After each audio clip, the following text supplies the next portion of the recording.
And I have wanted to capture, like, the essence of randomness in tweets and create it in such a way that, uh, you know, people can interact with a bot that generates things that are, plausibly human, not entirely human, not entirely robot, but just somewhere in that in that middle range, you know? Where's my hand tracking boundaries? This stream is not KDBot. This stream is RoboKatie. There's a difference. KDBot is a Discord bot that I made. I fed this Discord bot a GDPR dump, turned it into Markov chains, and then had it automatically synthesize things based off of that. Now, it did work, but it ended up being it ended up basically repeating things that I've already said before. So that wasn't as fun. But then I remembered about GPT-2. Now, GPT-2 is a giant pile of linear algebra that you use to put text in on one end. It mixes the pile for a little bit, and then it comes out with other text on the other end. Hello, C. Lauren. Hello, Silver Eagle. Welcome to the stream. Welcome to the stream, lovely Mono. And yeah, linear algebra. We're doing machine learning today. So, this is RoboKatie. This is a work of art that I have created. So, let's go to the posts and replies, because the way I have this bot set up is by default it'll send something every 4 hours. But otherwise, if you mention it, then it will say something and try to make it relevant to the conversation. So, you'll get things like this. It's one of the few things I can really vouch for, especially since I keep getting the feeling that we're being watched and that our thoughts and feelings are being manipulated by the big boys. Now, this is plausibly something that I could say. Plausibly, you could look at this and say, oh yeah, that's not entirely wrong. It's, it's a bit weird, but I tweet things that are a bit weird. So this matches that same je ne sais quoi about just the idea of mindlessly tweeting into the void. And that's really what I'm going to capture with this. So, yeah. Let's cover how it works, because this is going to make some of you laugh. Okay, so given that I already had most of the bot already written in other things, the hard part was really getting GPT-2 involved. So really I just started out with what did I start out? I started out with this. Oh no, which one? Yes, I started out with the furry boost bot that I made for Mastodon a long time ago. I haven't fired this up in a long time, but basically what this does is it listens to the hashtag furry and boosts everything there in that hashtag. Like I said, I haven't fired this up in a while. Probably need to make sure it works, but the basic core of it is that, it has a bunch of flags for its configuration. It, it tries to log into Mastodon, it streams on the public timeline, and on every update, if there's a status that has the hashtag furry, it'll repost it. For some reason it says reblog status in the API, but I didn't write the API, so... But yeah. That's basically the heart of RoboKatie here. So, we start up, we have lifetime handling contacts, we have C, which is the Mastodon client. You can see that I literally copied the furry boost bot code right there, because like I said, this is literally just the furry boost bot, just with additional powers. But then you'll see this block right here, this post status thing, with the text calling git shitpost. So all this machine learning crap is in Python, and because it's in Python, there's not really a clean way to import it into Go. So git shitpost, best function name. Yeah, welcome to the chat, the edible pencil. Oh, this is so good. So what I found is that it was easier to create something where the bot would send, or where, you know what, let's show the Python side of things, because the Python side of things is probably going to make you really laugh. So I wrote this Python. I'm really bad at Python. I just want to put it out there. I'm really, really bad at Python. So I took one of the GPT-2 simple examples, and I figured out how to get it to start. I figured out how to listen on a socket, and then it'll just attempt to listen on that socket forever, generate a new thing with GPT-2, return that it did something, and then it will return a list of options from GPT-2. Because, you know what, let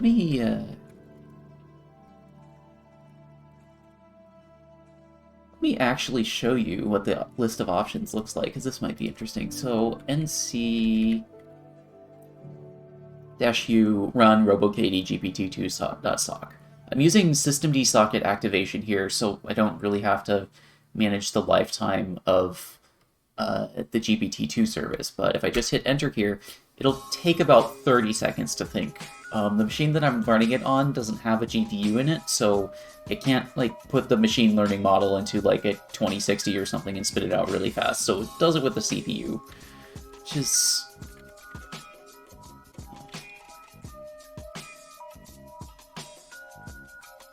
We run this, and you're gonna see that, yeah, this Python process right here is using a whole bunch of CPU because the linear algebra is thinking a bit. Oh, I think it's done. Yep.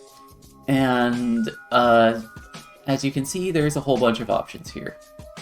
Let's make this easier to read. Foo.json. And then JQ input foo.json. So, yeah. When this bot gets... When it gets a bunch of things back, and it just picks one at random. And then the one that it picks at random is the one that it goes with. Is it able to pre-compute some logic, or does every invocation take that long to process? It takes that long to process because I didn't pop a 2060 in one of my home lab machines. I'm probably gonna figure out how to set up CUDA and pop the 2060 in, but for now, it just uses the CPU because this was easier to prototype with. I didn't have to figure out CUDA and NixOS. I'm sure it's easy, but I didn't want to have to figure it out yet, you know? I didn't even know if this would be, like, viable, much less to the point that, you know, I could just unleash it on the world and let random people mention it on Mastodon. But, yeah. So, we get a list of options. We choose those options randomly. Where's Edge? There we are. So, that's... Blaming Food for your computer crashing is certainly a valid approach. Food, my old computer crashed. What happened to your hard drive? Oh my god, it did. That's amazing. I'm gonna just tweet that one without context.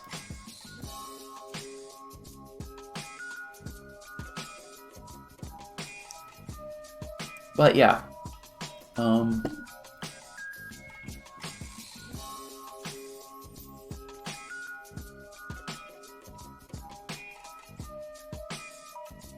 Also, you know it's going to be a good post when the introduction starts out with a question like, "What is art?"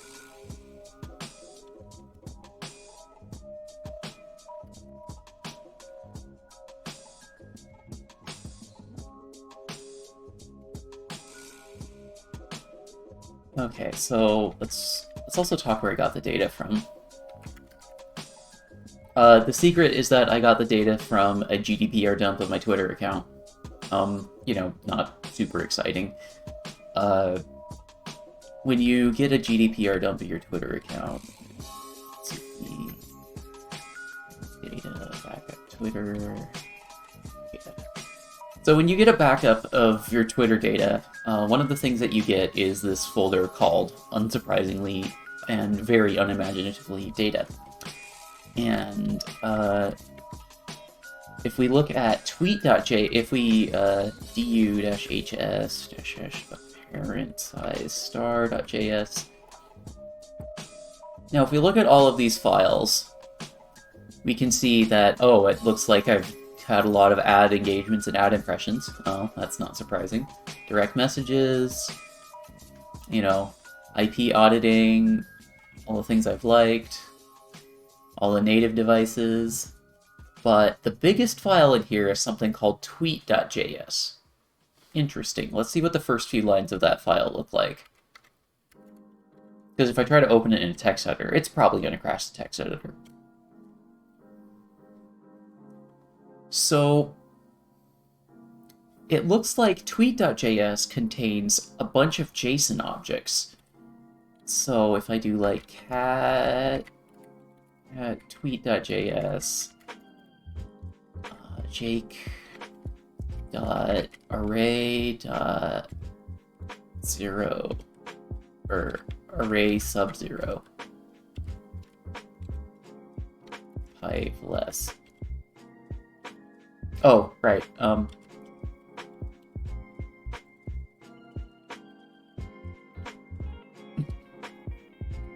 Okay, so because it's JavaScript and not just JSON, what I need to do here is I need to use sed to remove this part. And then otherwise, let's see if we can treat it as, you know, a normal JSON object. Jake.array less. The less command is what's called a pager. So this pager will let me just like browse through parts of the file. So we have this first tweet up here. Retweeted, false. I sent this through Biddleby. Wow, this was ages ago. Biddleby is a, it's like it pretends to be an IRC server, but you can use it for using an IRC client to interact with instant messengers, and it used to have Twitter support back before Twitter really locked down their API. So we have a tweet that I sent to Liud, and we can see the tweet text right here. But how many licks does it take to get to the center of a Tootsie Roll pot? So what we can do here is we can, no, what was it? It's full underscore text, right? Yeah. Okay, so what we can do here is we can take this and extract it, right? So we get a whole bunch of things, and you can see like a whole bunch of random parts of my tweeting over the years. Like, I'm complaining about Windows 11, complaining about Hacktoberfest, some of my really old Daily Cadence posts.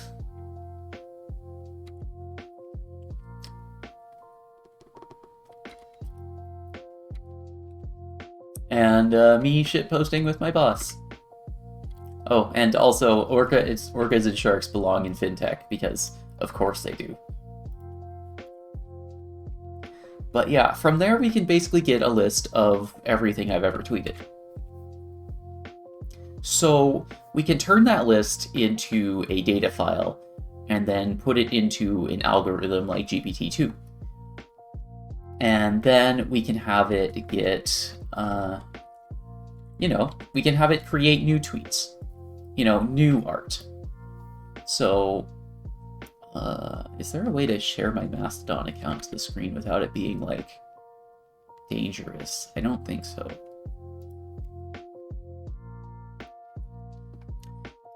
But yeah, the way that this is implemented is, you you find RoboKatie on Mastodon, and then you mention RoboKatie, and RoboKatie fires back with, randomly generated things. So I say RoboKatie, I'm live, and then RoboKatie fires back, oh lord. Or, this is a Gothic game. I don't know how to get it to work with Xbox One, but this is a Gothic game, so I can immerse myself into it. Which, again, plausible, if not weird. But I already tweet weird things, so it's even more plausible.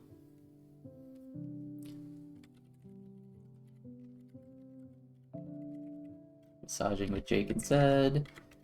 Feed into GPT-2 with Colab. Oh yeah, I used Google Colab to train this because, again, no 2060 setup locally. I should probably set up the 2060 inside Cosmos. Probably work pretty well.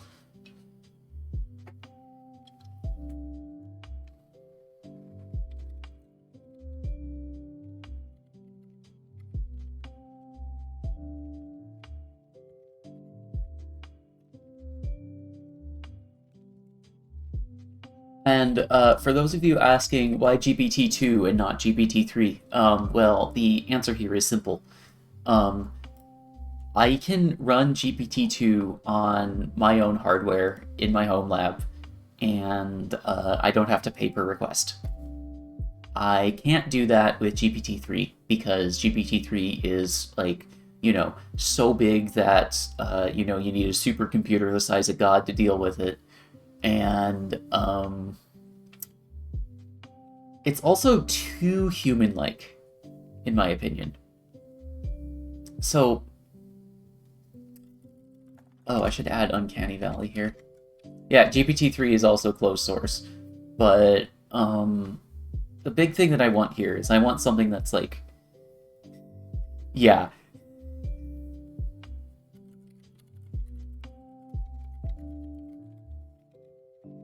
Yeah, GPT-3 is restricted because it's kind of realistic, in a way that's probably not ideal to have, just running around for anyone to use.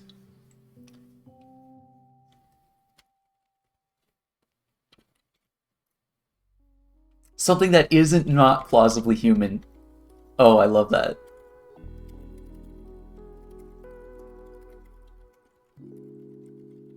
Oh, that's a beautiful... No, that double negation works. So, think about it like this. If something isn't human, then it's obviously a bot. But if something's plausibly human, then it could be a bot, but it could also not be a bot. But this is something that isn't not plausibly human, because, it's obviously not exactly a human, but sometimes it doesn't actually seem like a bot either. It's right in that middle, that uncanny valley of realism, and that is what I want to touch at here.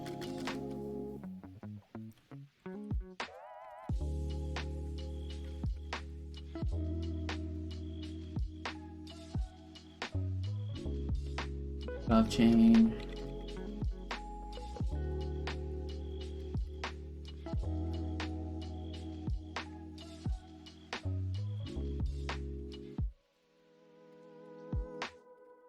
Oh, yeah, and one of the main reasons I moved off the Markov chain is because I did get some good results.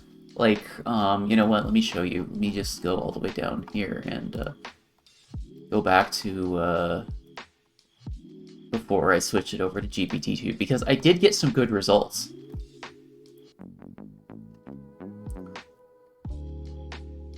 But it wasn't... Yeah, I got things like this. The trick is to make words seem artificial to express mental states rather than express actual experience. Which, all of this does plausibly look like things that I would do. But then you get to things like this. Testing an IRC bot for command injection. This is something that I actually tweeted to mess with people in an IRC channel. I think it was for InfoForce Feed. Yeah, it was for InfoForce Feed.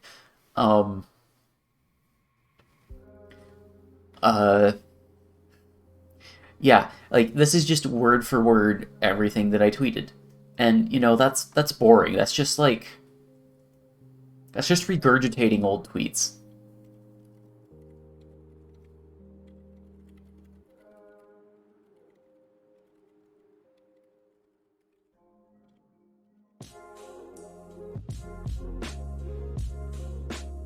Can you tell I've been watching a lot of Tom Seven videos?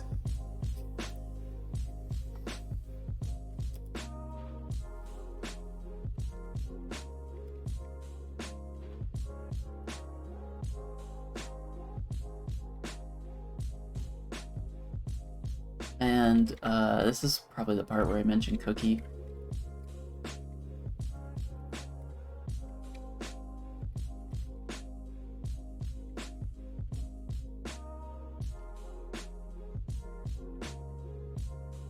If you set the chain's randomness high, they reduce that to become incoherent very quickly. Yeah, the thing about like Markov chains is that like with enough data, you get things that are coherently incoherent. But you need to have like lots and lots and lots and lots of data. I think one of the best Markov chains I ever saw was on an IRC channel that was fed by like basically the bot was fed by basically every popular channel on Freenode. And it had like gigabytes and gigabytes of associations and text frequencies and chains, and it was able to make something pretty coherent. But, you know, I don't have gigabytes of data unless I really want to like feed everything from all of my IRC logs into that, and that's probably kind of unethical. But what I do have is everything I've ever tweeted.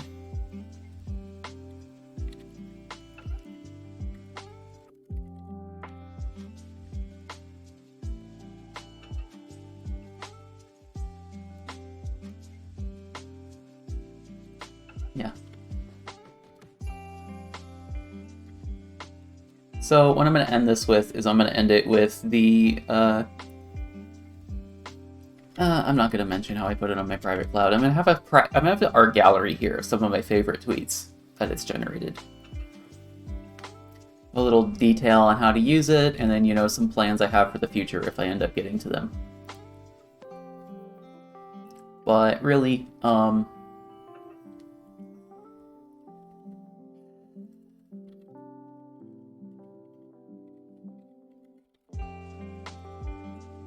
let's start with what is art? What is art?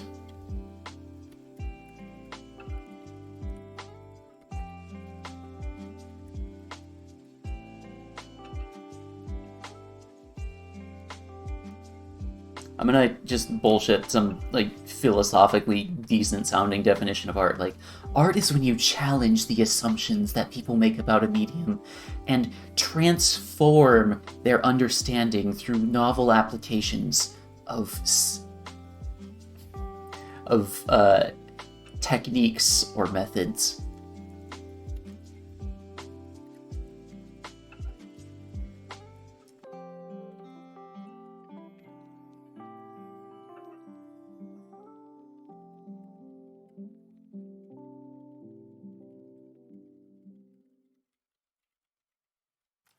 And use that conflict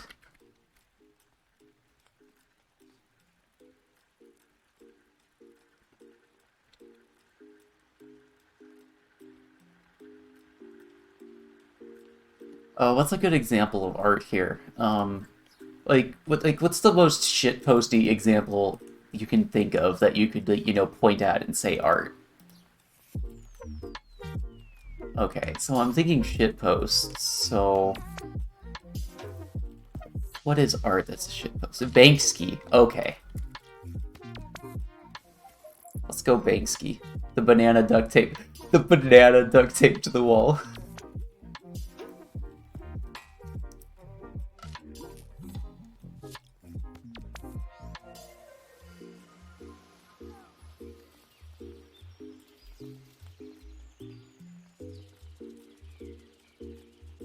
Let's see.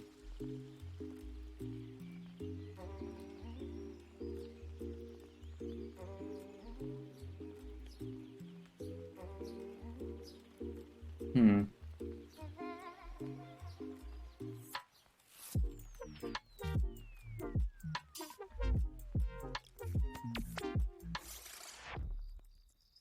It's actually kind of hard to find like images of Banksy's art. I mean, I know that's the point. Like, I get that is the point of Banksy's art, but like, damn, it is kind of hard to find images of its art. Let's go for the banana or abstract art. Let's go for modern art. Oh, postmodern art. Yeah.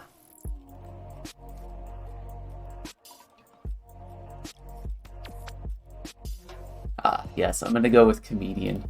The banana duct taped to the canvas. Let me just upload that to B2 real quick.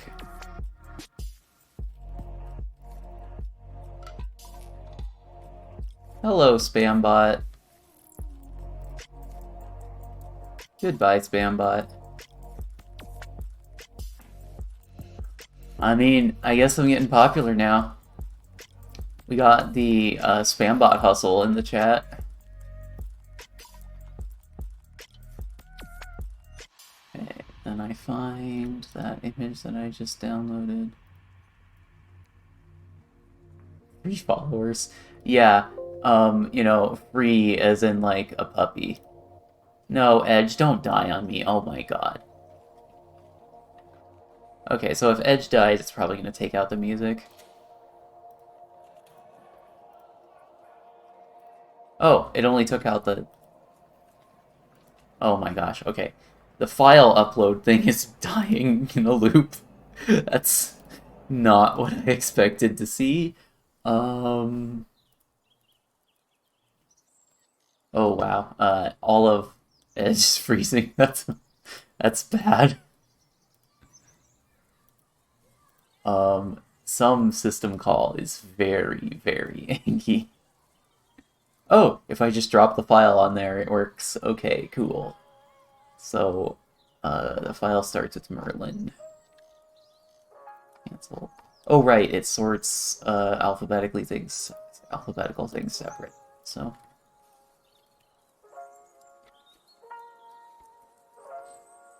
what is it called?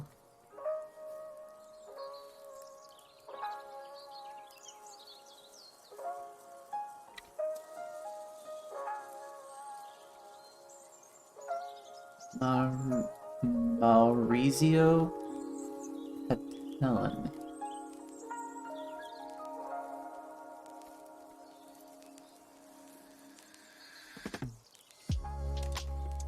Okay, so then bang, open, close.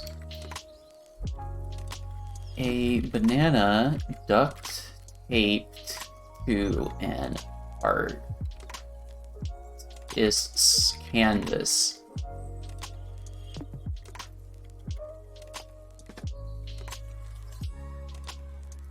CND? CDN.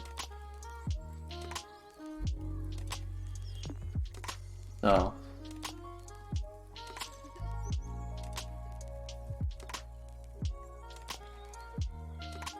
By my arbitrary definition above, this is art.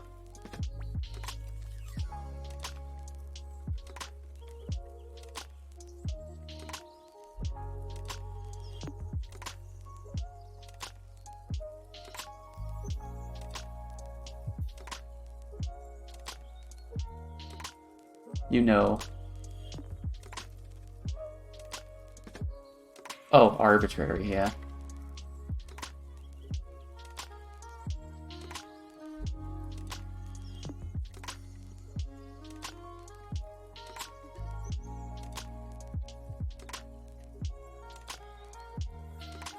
Arbitrary.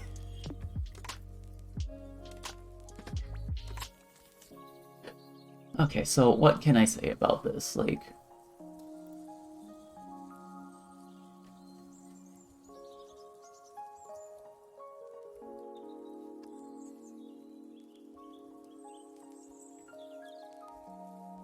Okay, this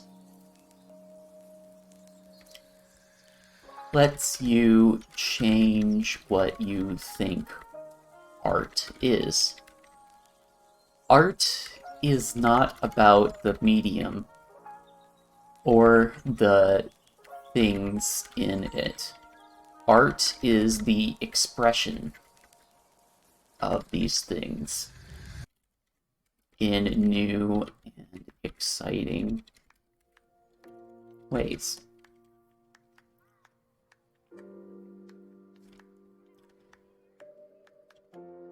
One of my favorite kinds of art is the uncanny valley of realism.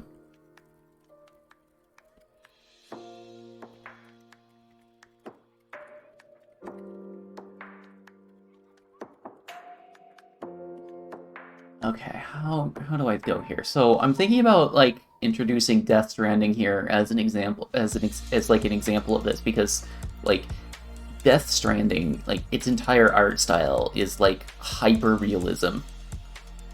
Like, you know, at the same time that you're fighting like someone named after the God particle, um from not making humanity go extinct due to dead people walking around everywhere.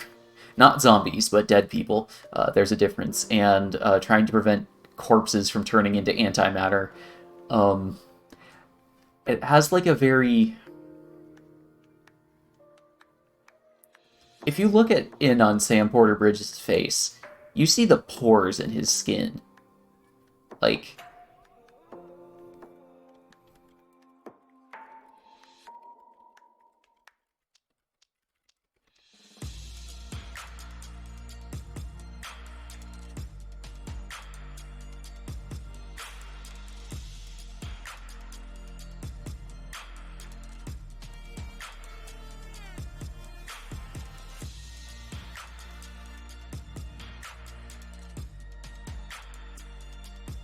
It's PlayStation, right? Yeah, PlayStation 4, and is one of my favorite games of all time.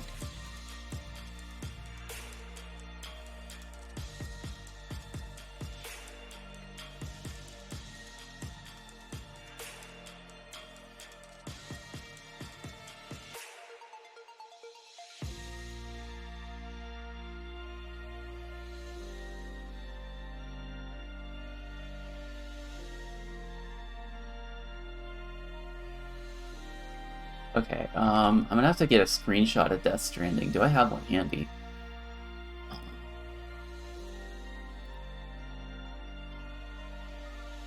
Oh, damn, I wish I had a better organization system for my screenshots. So if I go to Common, Steam Apps, one level up. User data? No.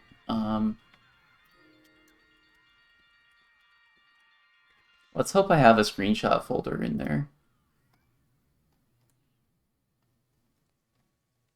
Oh, I go to Steam, I find the game, and I hit view and then screenshots. Okay, let's see if that works. Properties. No. Okay, so I click on the game.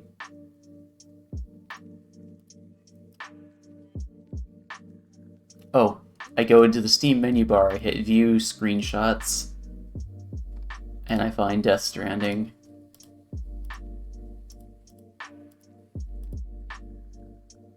Yeah. Show on disk. Oh yeah, there we go. Okay, let's upload this to B2 now. So I'm just gonna get a random shot of Sam Porter Bridges climbing a rock. That sounds good, right? Okay, and it's 2022-02-22. Oh, yeah. Okay, so Control F, no. Control F, 2022-02, there we go. Find that.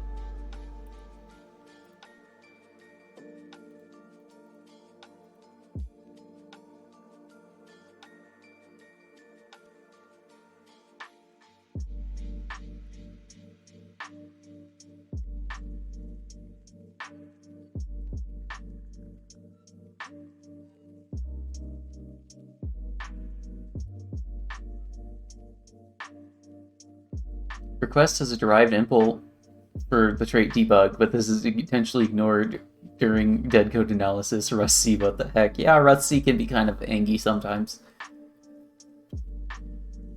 A picture of death, Stranding gameplay, showing the protagonist, Sam Porter, Bridges, attempting to climb a sheer cliff face using a rope that another player left behind.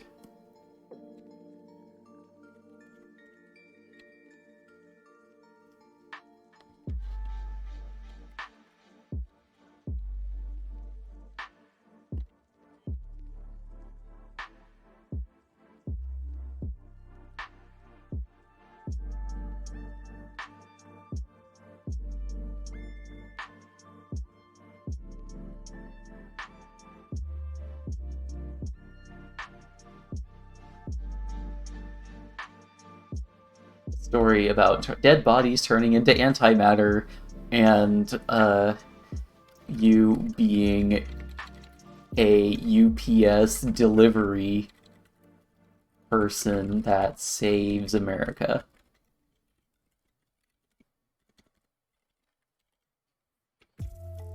This is art to me.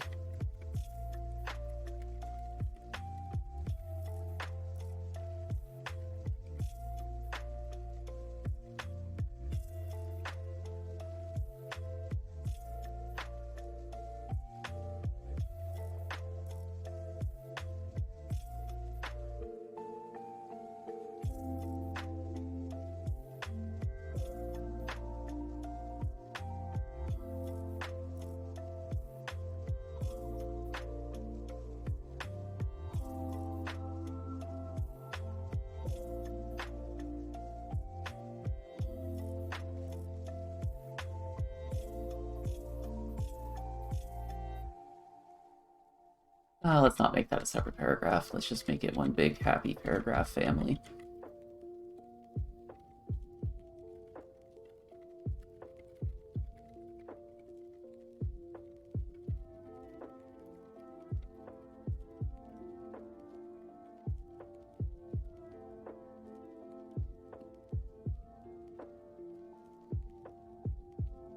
So, I have found a good medium to do this with.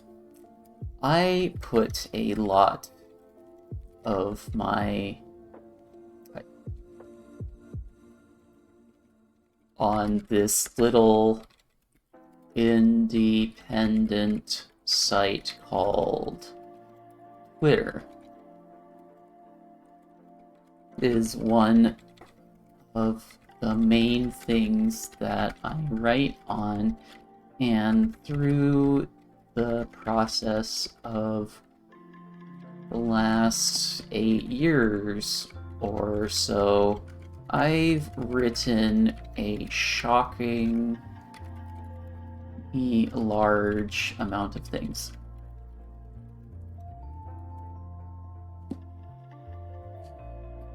Yeah, what do you want to bet that as soon as I post this, that information's not going to be accurate anymore because of Elon Sama?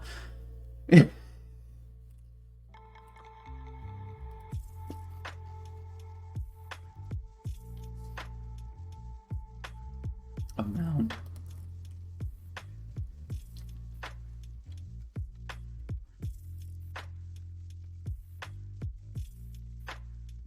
I post a lot of weird things there, as well as a lot of boring/normal things.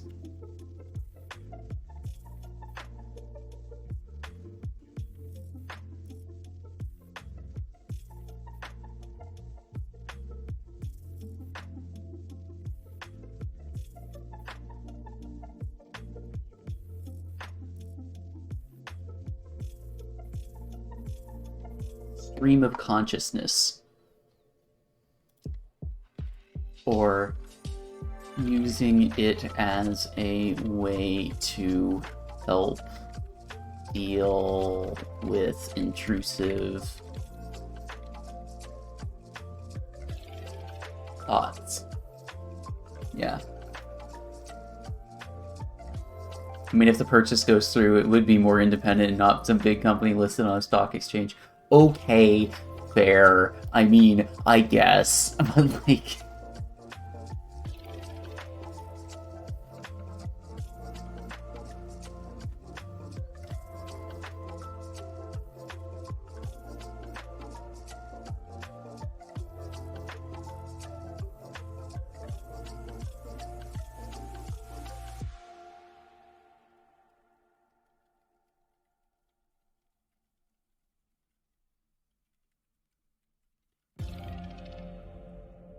I mean, the author and the reader.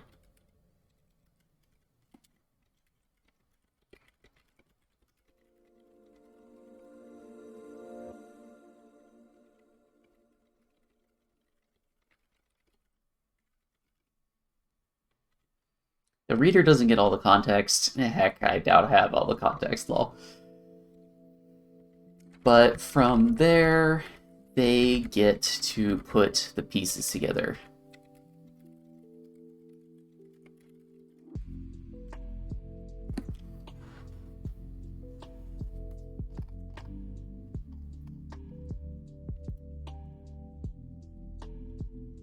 So,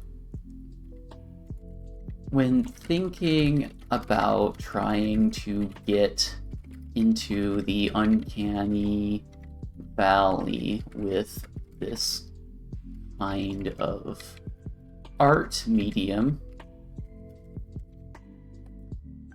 my mind goes back to the old days on IRC channels. Many IRC channels run bots to help them run the channel, or purely for amusement.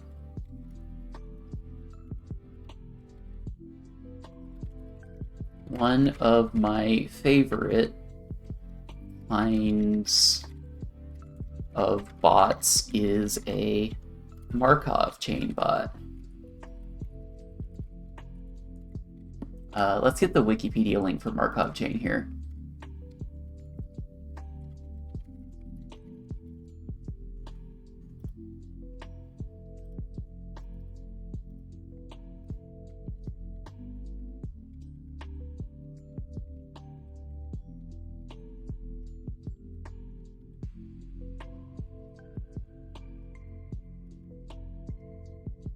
These kinds of bots learn patterns in text and then try to repeat them at random.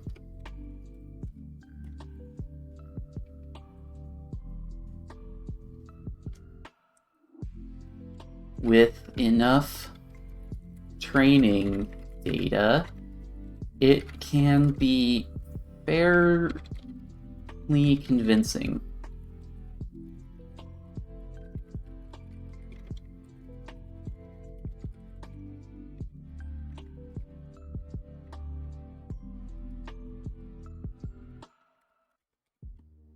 However, you need a lot of training data to get there.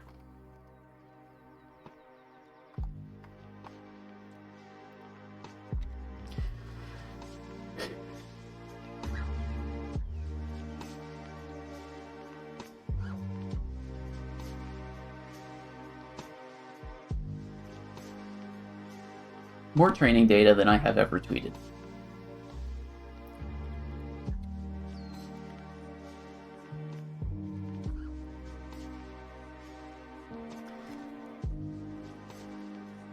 This ends up creating a situation where the Markov bot is right in the uncanny valley of realism. It, at first glance, it is... what is the exact phrase? Something that isn't not plausibly human.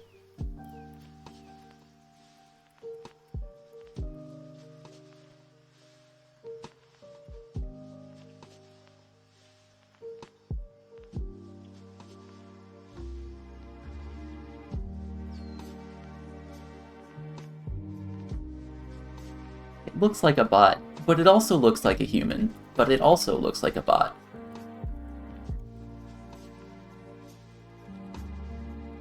It appears to be in the middle.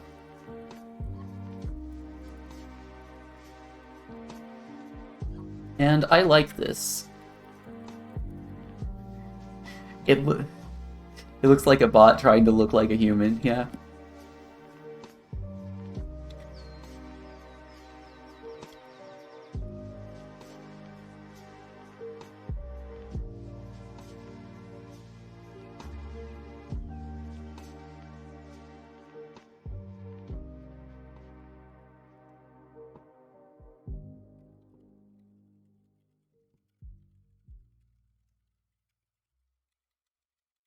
Bots need to be obviously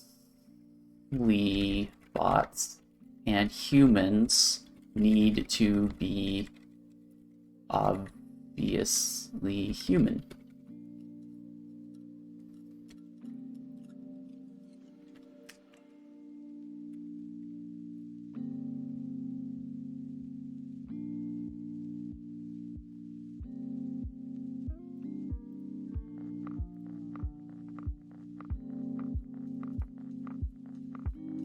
In the past, I have run a service I call KatieBot. It took all of my Discord messages, fed them into a Markov chain, and then attempted to create new messages as a result.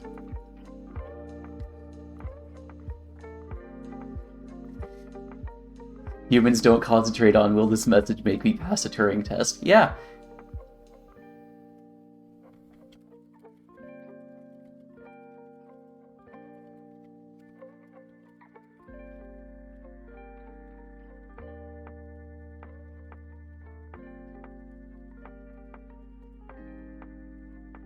We ran into an issue where we'd pick, how to say this? It would pick...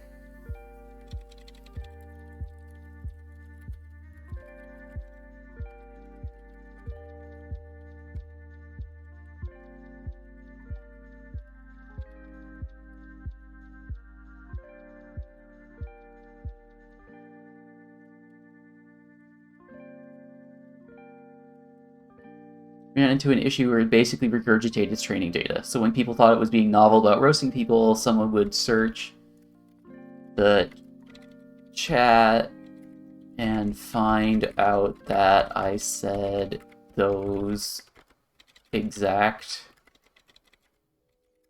words 2 years ago.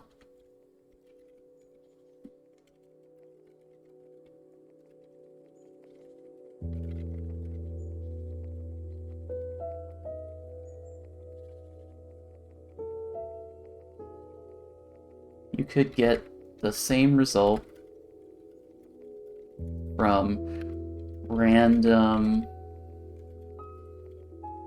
replying with old chat messages without any additional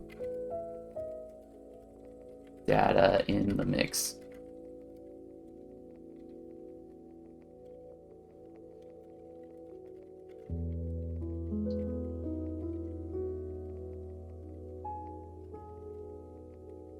I haven't run KatieBot in some time because of this.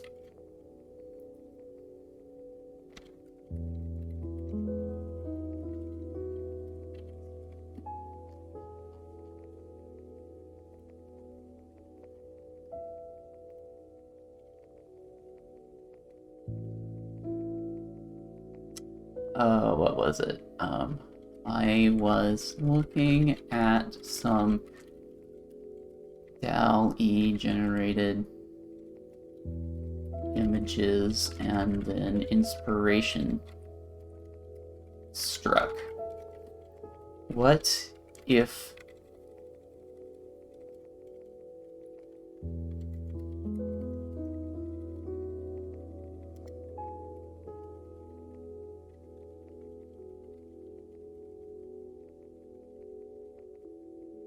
what stickers do I have available? Let me double check my list.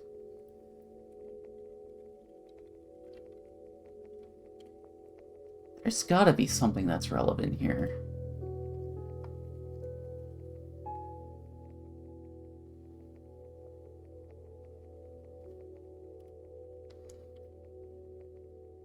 Oh, let's do this.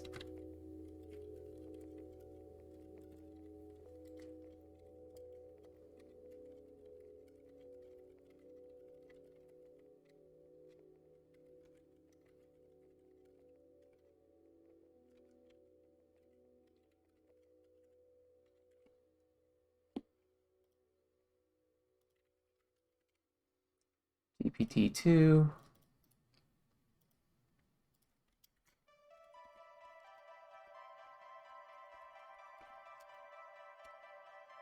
What if I fed all those tweets into GPT-2?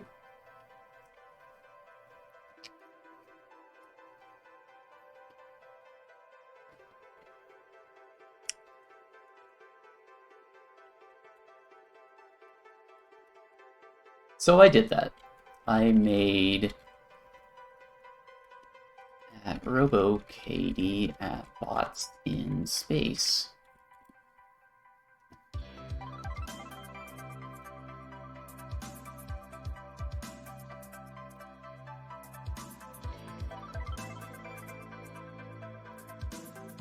And then I get a link to that.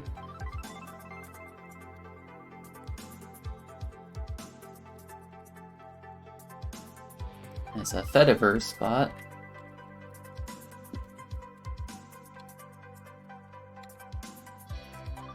Generates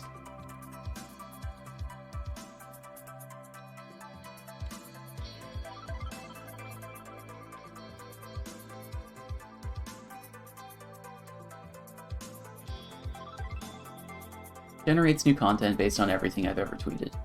Let me find a good example of this with that.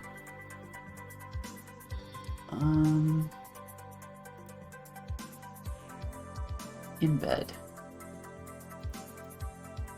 Copy. There we go.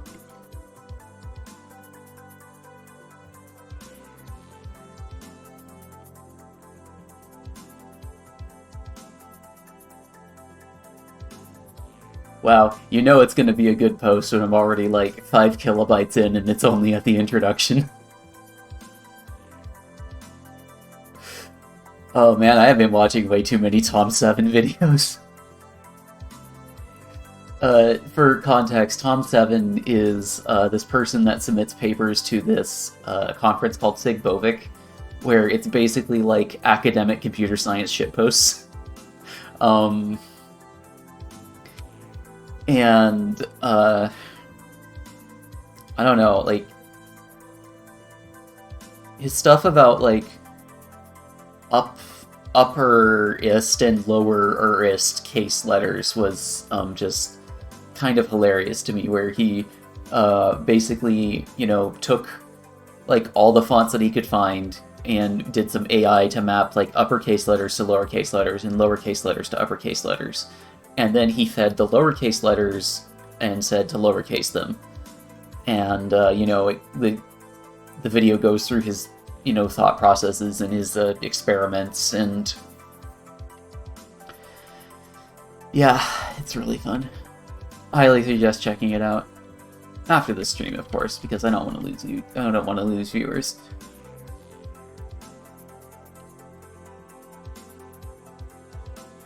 Oh, Nokino 2017, you followed like an hour ago and I forgot to thank you for it. Thanks for the follow, yo. We're almost at 420 followers.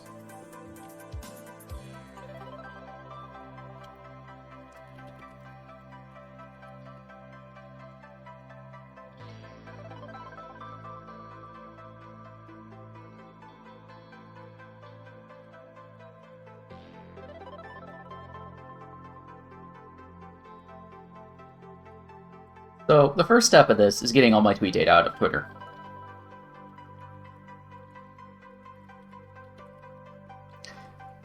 This was a lot easier than I thought.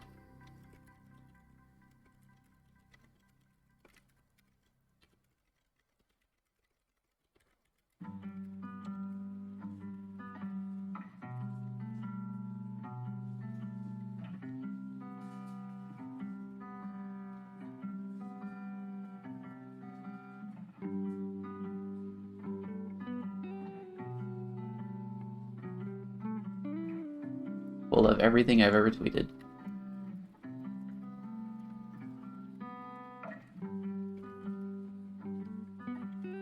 Cool.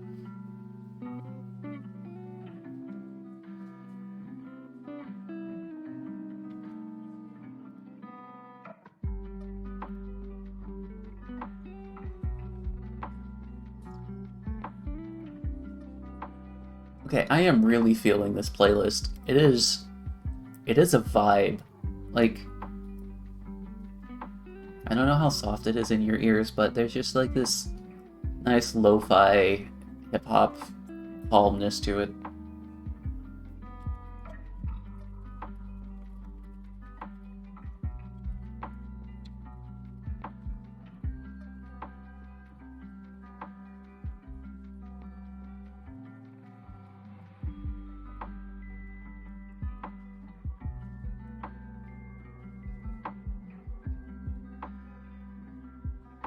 This looked like it could be important. So I grabbed it and looked at the first few lines. Hello, Potato Mage. Welcome to the stream. Can confirm playlist is great and the volume levels sound good too. Yeah.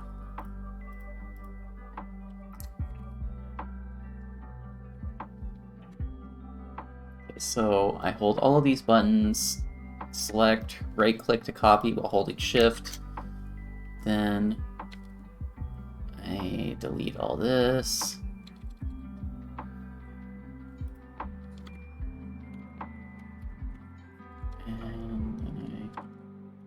There's the characters to the right of that. And do capital D, capital D. Ah, right.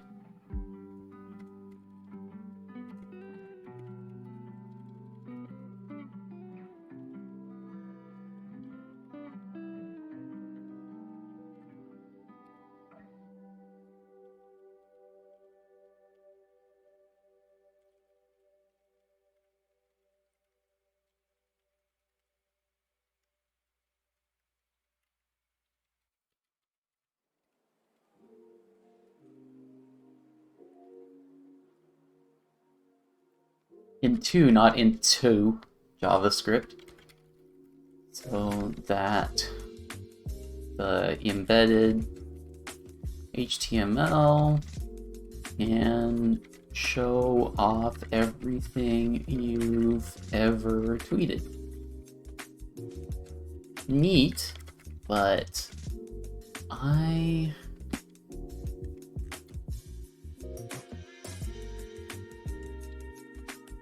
the embedded HTML can show off everything you've ever tweeted. Neat, but I only need the tweet contents.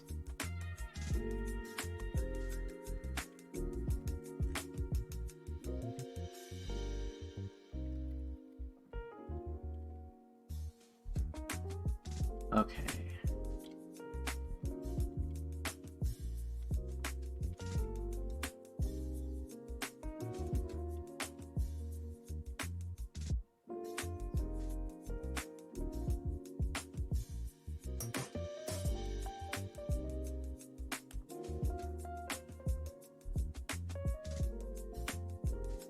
Okay, I'll just copy that to a gist so that I can do that, and I'll copy this command over.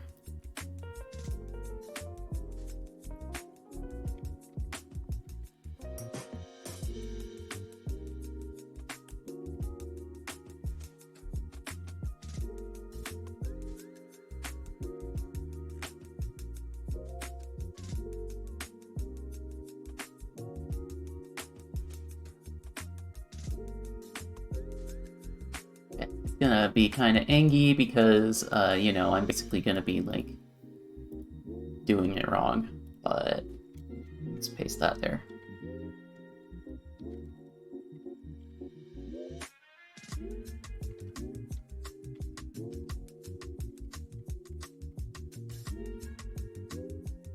Is in dot tweet dot full text. So let's make a giant text file with everything in it. I wrote this out into a big ol' shell script. /x. Let's see if I can find it. I think it's in the preflight folder. Run. Yeah, it's the preflight.sh.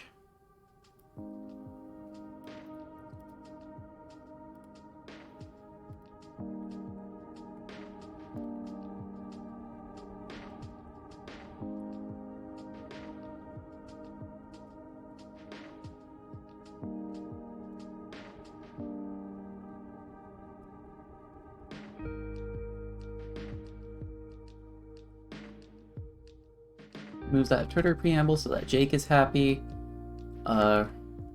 Moves all at mentions from the training data.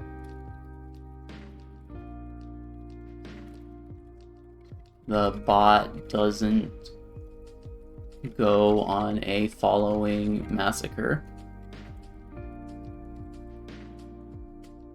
Or mentioning massacre. 3.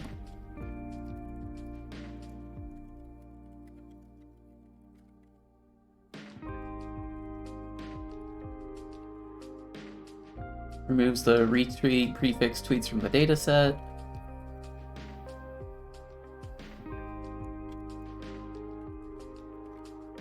Removes all URLs. And then 5, removes all blank lines.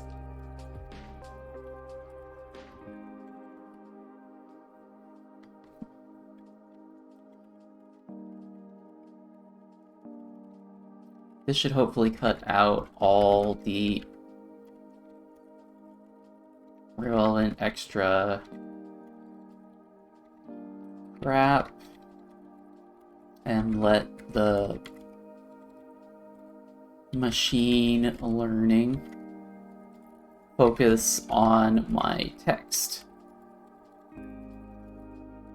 Is what I actually care about.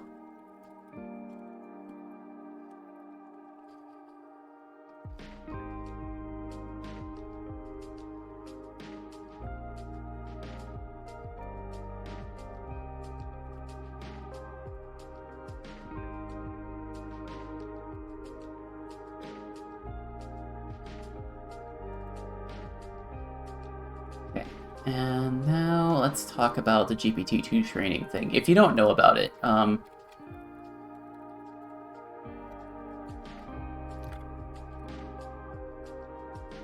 there's this IPython notebook that you can run in Google Colab, which basically will let you take, like, you know, a giant bunch of data, throw it into the GPT-2 machine learning algebra soup, and then, you know, create art out of it.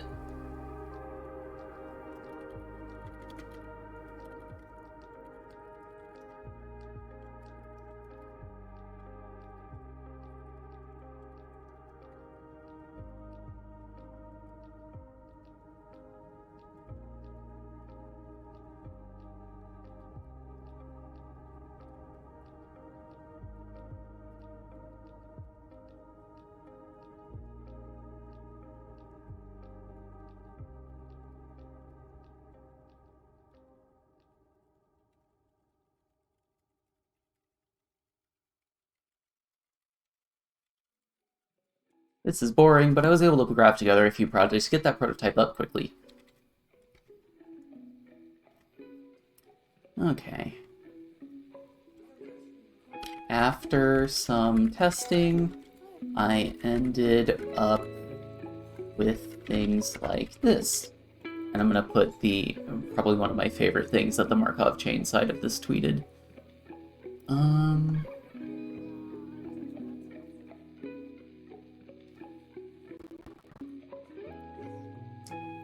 Embed. Wow, the hand tracking is kind of glitching out. I'm going to just disable hand tracking real quick. There we go.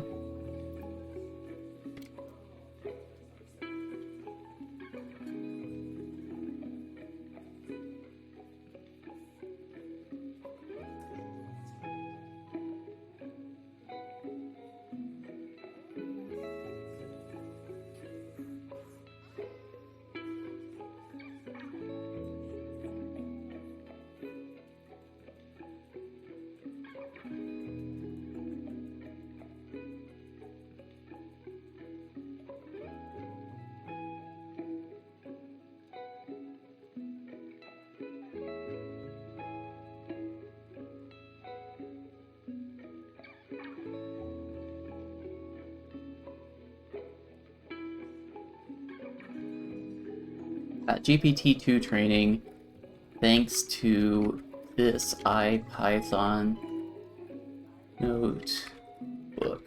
And I right-click, copy link, paste. I uploaded my 1.5 megabyte tweets.txt file and let the machine, big pile of linear algebra mix for a bit.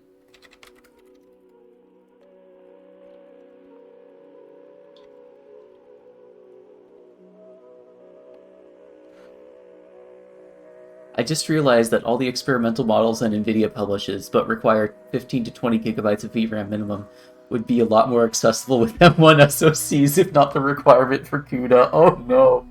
Oh no, that's... Okay, So think about this. The M1 Ultra Mac Studio, that lets you get like... Oh, how much RAM does that let you get? .ca...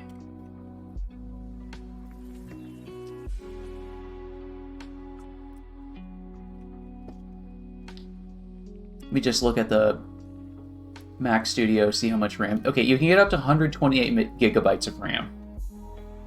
Yeah, that could be a good thing. But with the Mac Studio, doing TensorFlow and CPU might actually be fast enough.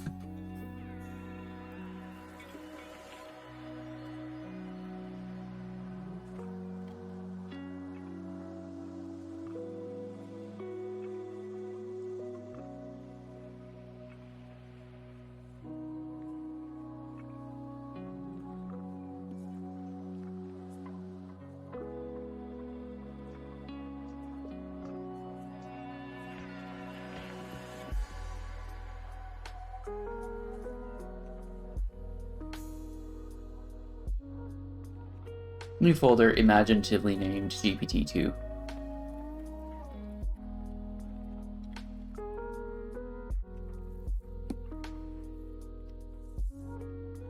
Now I had the model. All I needed to do was run it. So I wrote some Python.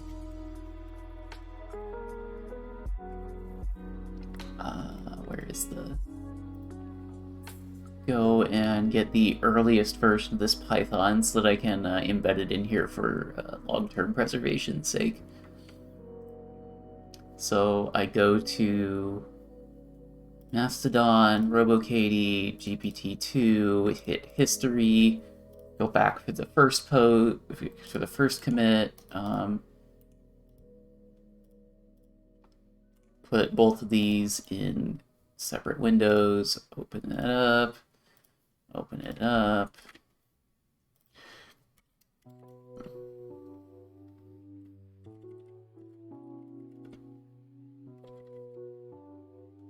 Got Python.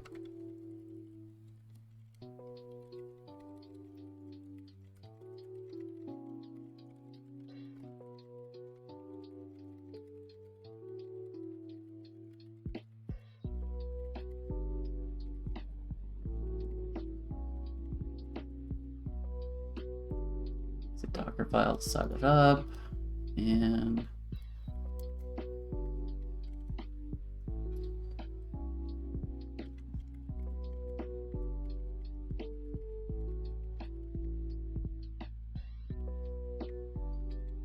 the pre-made model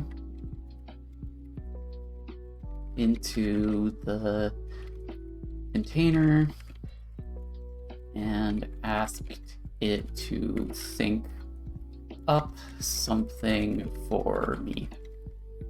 I got back a list of replies, and then I knew it was good to go.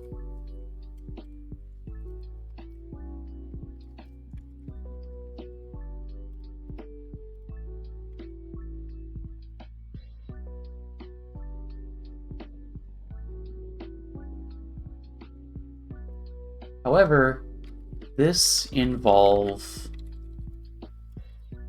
using Docker. Docker is decent, but if I have the ability not to, I don't want to use Docker. I was gonna say I ain't about that life, but it seems kind of out of place right here. A friend of mine named Cookie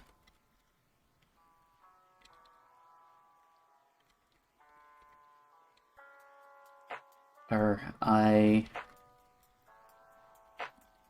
thought that I was using Docker for this and decided to package the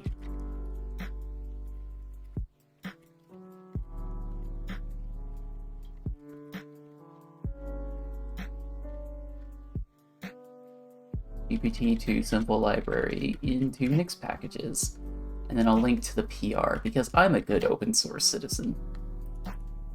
I hope. Am I a good open source citizen?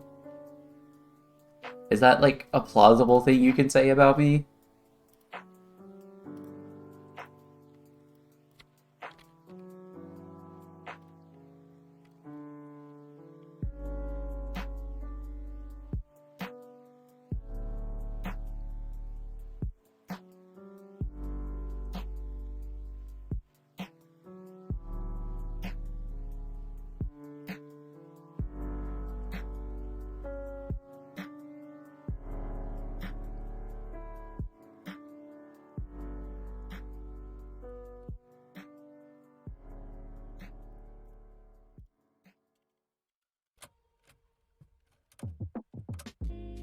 Let me find the first thing that I replied after I ripped this brain out.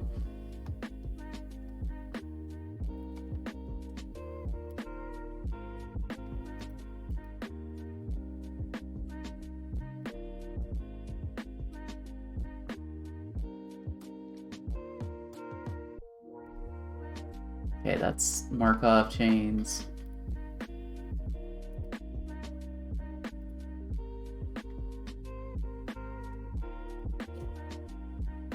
And the first thing that it fucking tweeted after I got the GPT-2 up was, "I think I fixed it."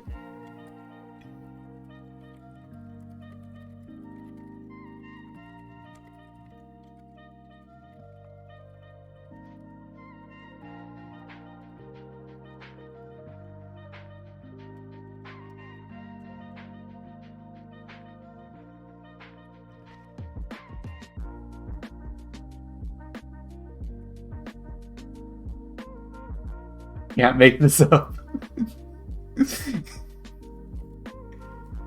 Let's do this consistently then.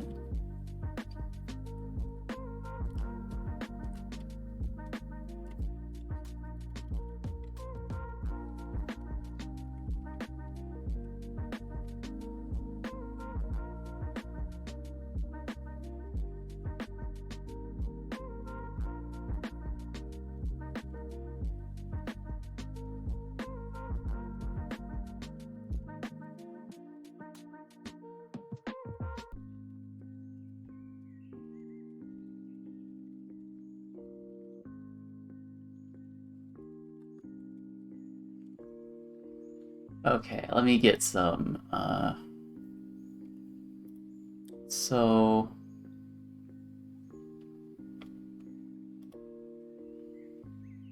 Let's embed. I can't get a good reading light into my eyes because of the low contrast background.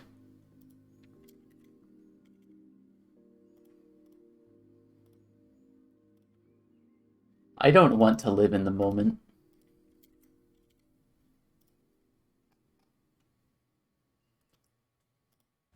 I really think the ingress controller is too complicated for the human ear.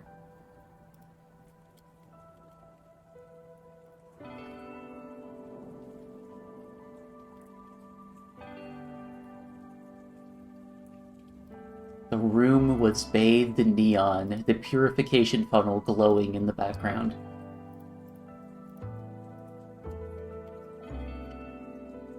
And, yeah, I tried. ADHD was killing me there. I was just trying to finish my book and it just killed me. I ended up at York University in the end zone and had to go on the end of the bus. I was on the phone with my roommate, and he was horrible. I think I was on the phone with the driver. I just hung around with the driver until they figured out I was on the bus.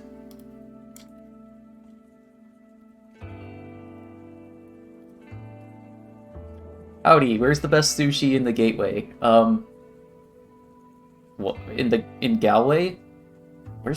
What's Galway? Galway, Ireland? I don't know anything about Ireland, yo.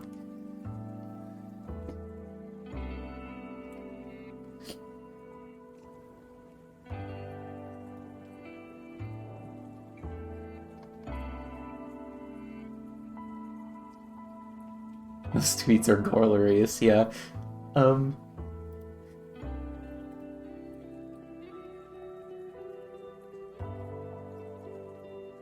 of them get somber and are unintention a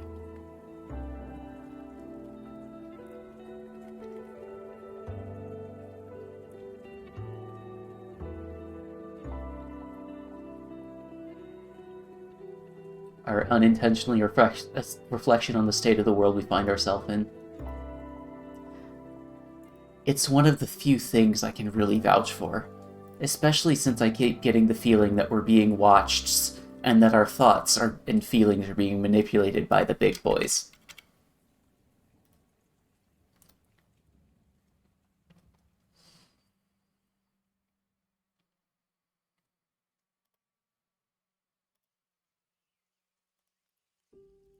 Welcome to the age of cheap integration / mass immigration / bubblegum immigration / Shillingtons of other people belief. It's going to get easier. It is yourest and your best friend's problem.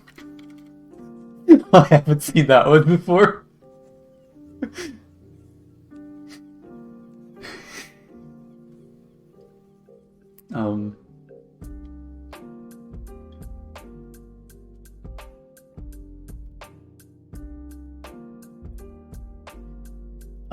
If my thoughts are being manipulated by the big boys, I'd like them to fix a few of them. I know, right?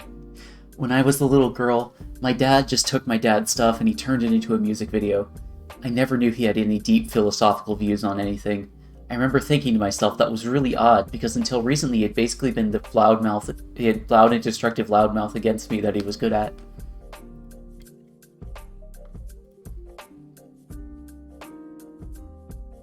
I weep at the state of the things in this country right now. This is going to get much worse if you have people making extreme cases and using the system to order things from a hastily assembled mess. Like, yeah, this bot is way too good.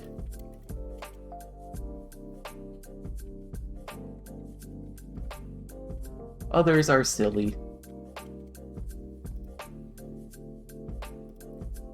I'm getting ready to go live on Twitch. Hashtag Flutter, hashtag stream, hashtag Gaben.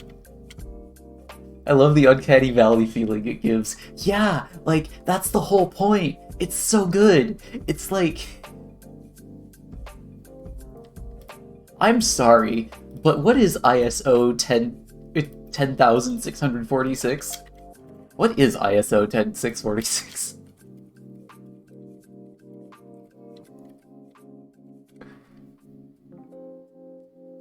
Unicode? Holy crap, it's Unicode. Okay. Welcome to the stream, NZBR_. Welcome to the age of where what is an empty reply to God is dead, and that's relatable. Which is great, yeah. Oh, where is God is dead? Here we go.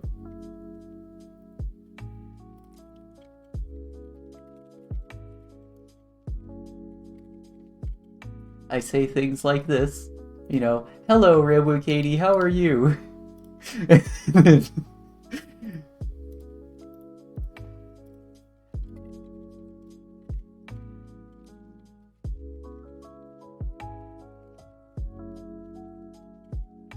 it fires back with...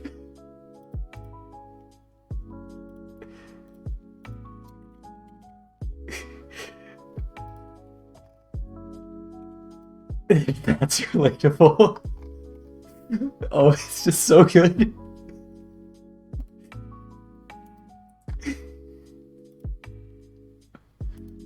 Oh, there's some other good ones that I did in DMs when I was testing its ability to DM. It just, like, shouted out, I love bees is back. Or, it's a literature on the beach side.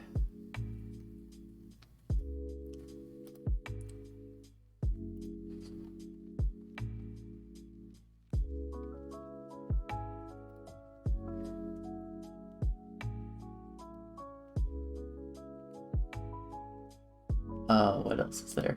Oh. Wow, a lot of the good ones are DM only. Oh crap.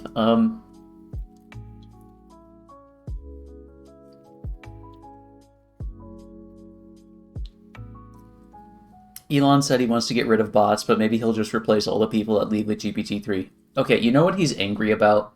He's angry about this one kid that, like, that decided that he wanted to track Elon's private jet and have a bot post things whenever his private jet is seen in the air. That's what he's angry about. I'm pretty sure that's the entire reason why he got Twitter.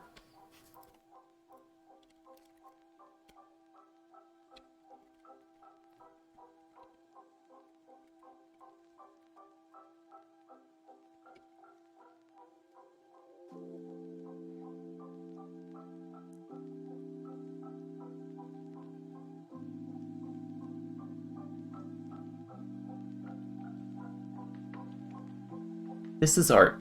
It looks like a robot pretending to be a human and just barely passing at it.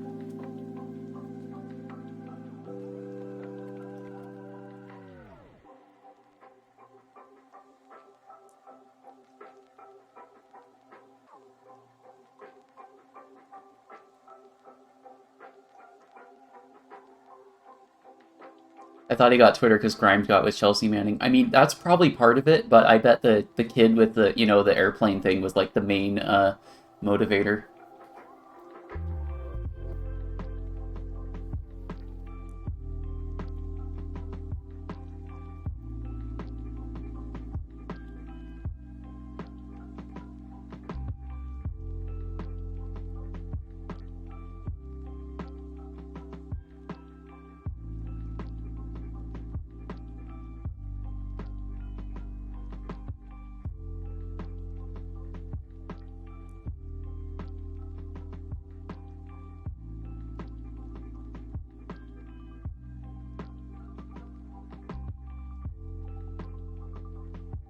You, if you want to influence RoboKatie to give you an artistic experience, mention it on the Fediverse by adding at RoboKatie at bots in space to your posts. It will think a bit and then reply with a brand new post for you.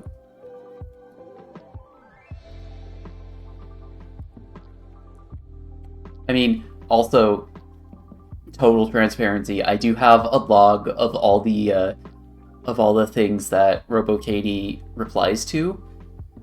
Mostly for like trying to track where this goes reasons. I do have a log. I don't look at it very often, mostly when debugging things, but just be aware I do have a log.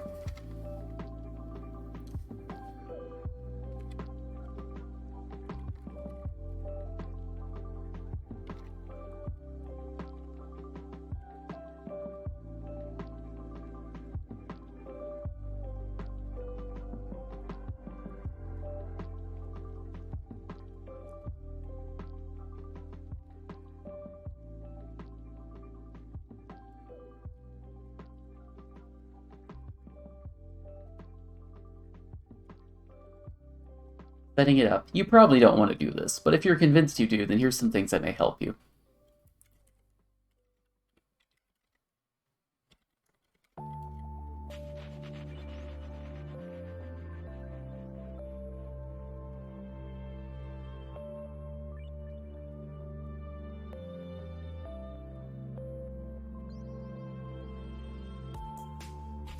Use the systemd units in /run of github/z/x to put your model into a squashfs volume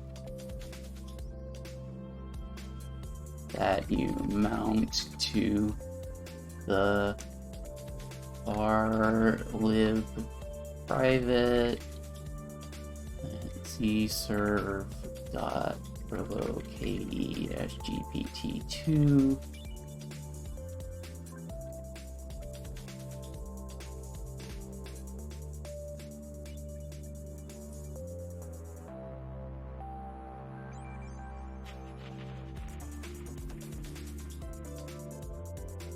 Don't expect any warranty,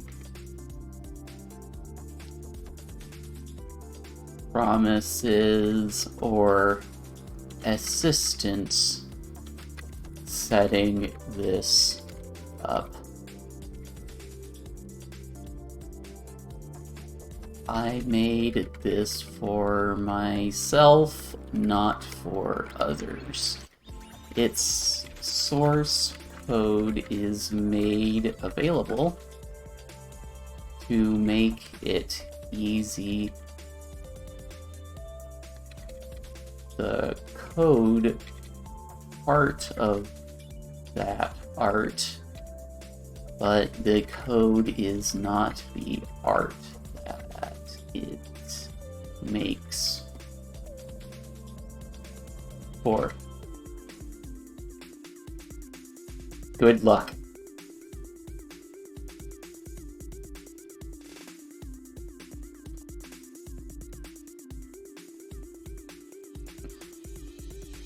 Now let's just make that the last part. Good luck.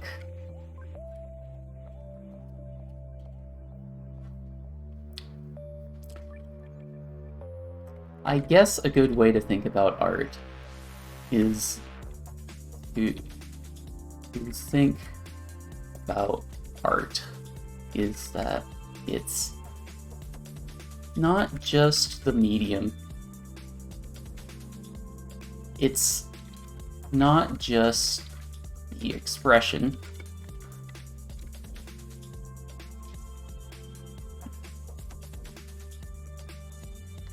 I like that Katie pronounces Jake like Jake. I say JQ. Yeah, everybody I've worked with says Jake. So I've just been saying Jake, and when I heard it pronounced out loud the first time, it was as Jake, so it's Jake.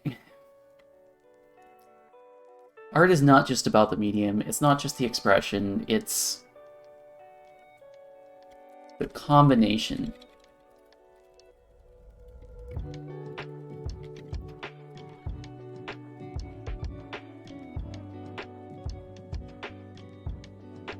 The expression, the medium,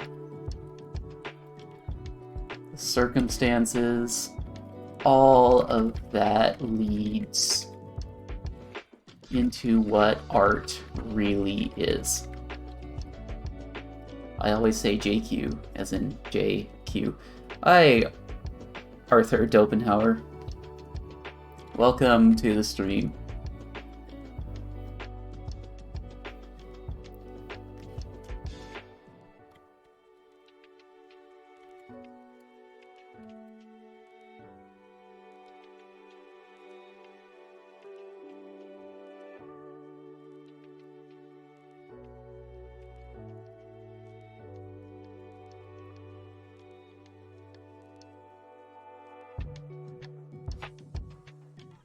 I guess I could say that art is the intangible expressions, emotions, and whatever that you experience when looking at things, but that sounds really, really pretentious. So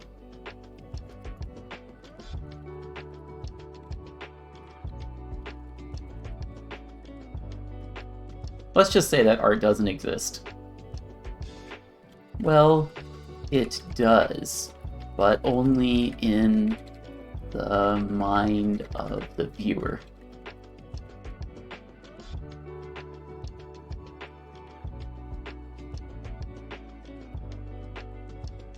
There's not some objective scale that's can say that something is or is not an art.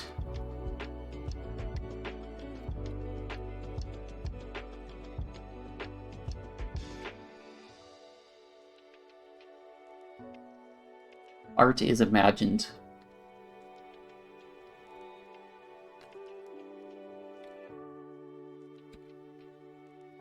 And we are conditioned to believe that things are or are not art based on our upbringing. I feel that as an artist, this coast getting back into art reminded me of a tweet. What even is sports? Part 1, Fall of the Eastern Roman Empire.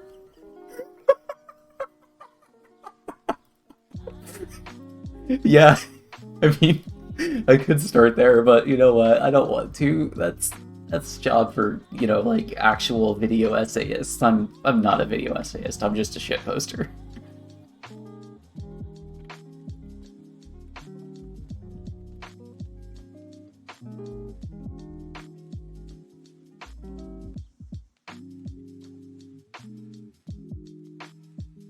You know what? I'm gonna say as a shitposter.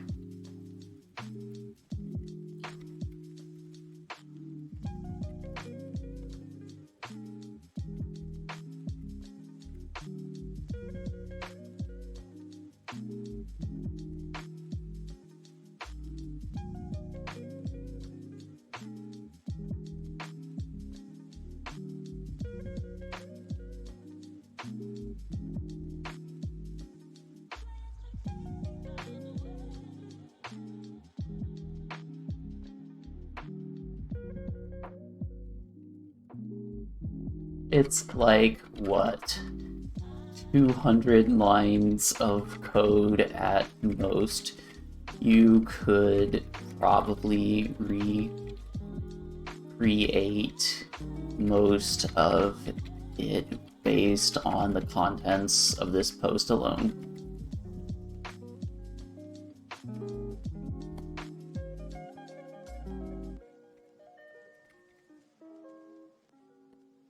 What even is art, from paintings to shitpost tools?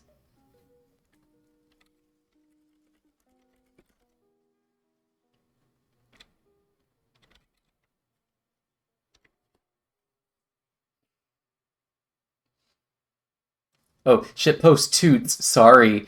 Um, uh, when I look down, when I'm looking down at the chat, it's just in the side of my peripheral vision, and sometimes T looks like L because I can't see the serif. How do I end this paragraph? Because I want to say something like, but it feels different when I do it when it does when someone else does. The code is posted probably longer than the code at this point. Oh, definitely. Definitely, because, I went on this tangent about, like, what the fuck is art? And, I also went on the tangent of Death Stranding and, talking about previous attempts to do this kind of art.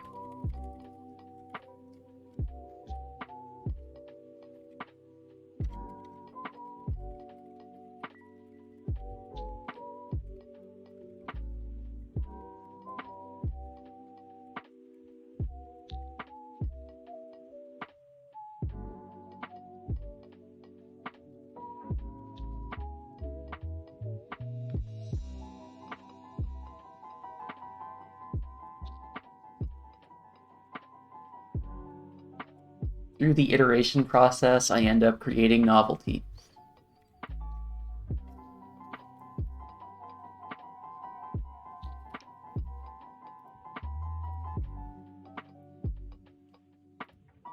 Art is the antidote to suffering. Okay, we're gonna get all, like, Buddhist on here. Let's, oh, what is the Buddhism definition of suffering? Yeah.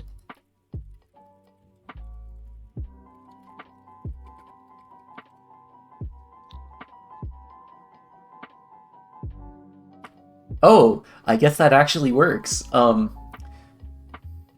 Dukkha, uh, the uh, the underlying term that is commonly translated as suffering when referring to Buddhism, is referring to the fundamental unsatisfactoriness and painfulness of mundane life. So I guess that would work here.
By that definition, I think that RoboKatie counts as art. Right? Yeah, it counts as art.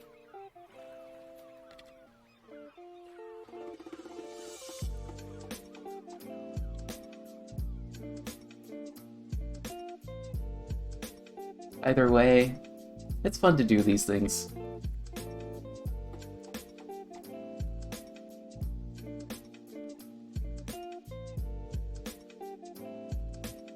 I hope that this art can help you, inspire you to think differently about the world.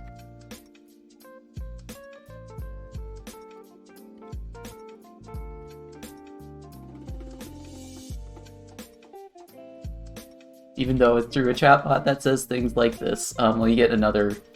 Let me see if I can find another surreal one.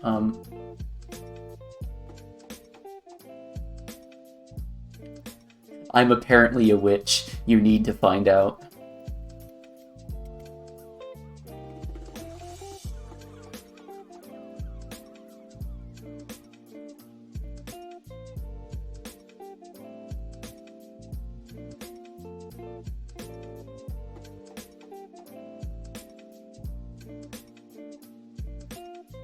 What is this, if not art? And then just sort of end the post there. I kind of try to avoid ending posts with questions because, you know, like, ending it with a question just kind of leaves the reader with, like, the dissatisfaction of not having an answer, because most of the time in my posts I try to, you know, answer questions. But in this case, I think it's okay to sort of end with a question like that, because I don't know.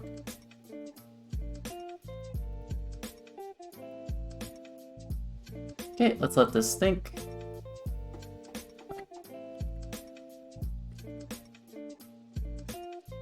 Let this think for a bit, and what I'm doing right now is recompiling my site so that I can do a once-over view of the posts to make sure that, you know, there's like not any huge glaring grammar errors there. Saying things aloud as I'm writing them has helped me not make like critical grammar errors. It does slow down my thinking a lot. I'm pretty sure you could hear me kind of stumbling over my words as I was trying to write things into sentences and say them out loud at the same time. Surprisingly, that is kind of taxing on the old noggin.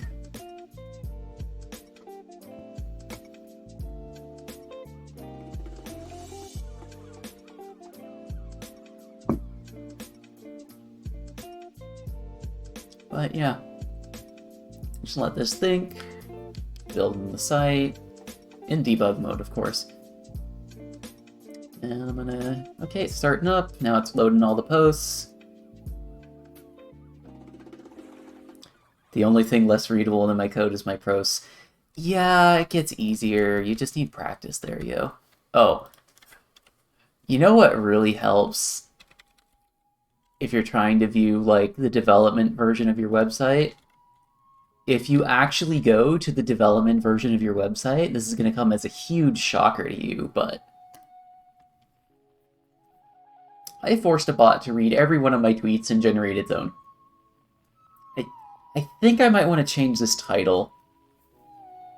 Okay, so what I go for when I write blog post titles is I'm trying to go for, like, mild clickbait.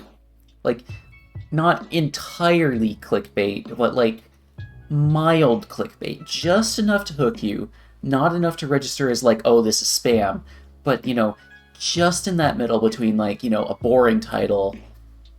I forced a bot is a bit memed out, yeah.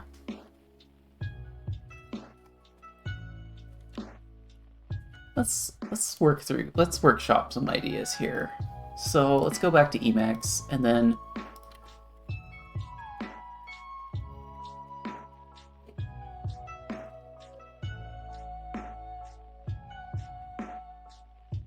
shitposting is art.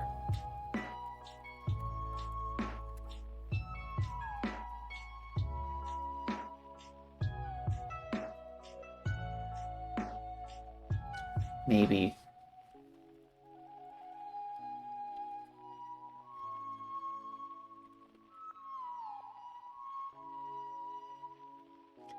So,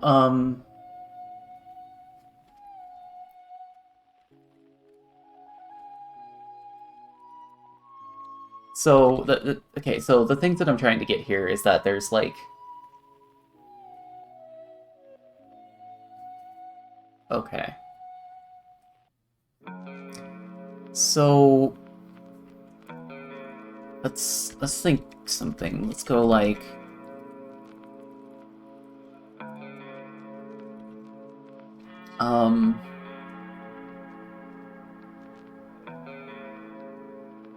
shitposting is art. How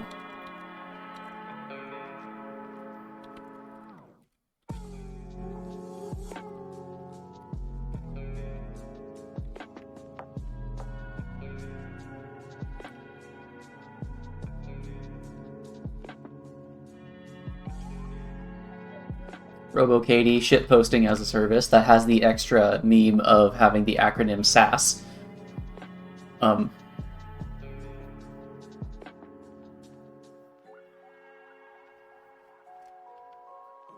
Shitposting as a service. Oh god, that's good.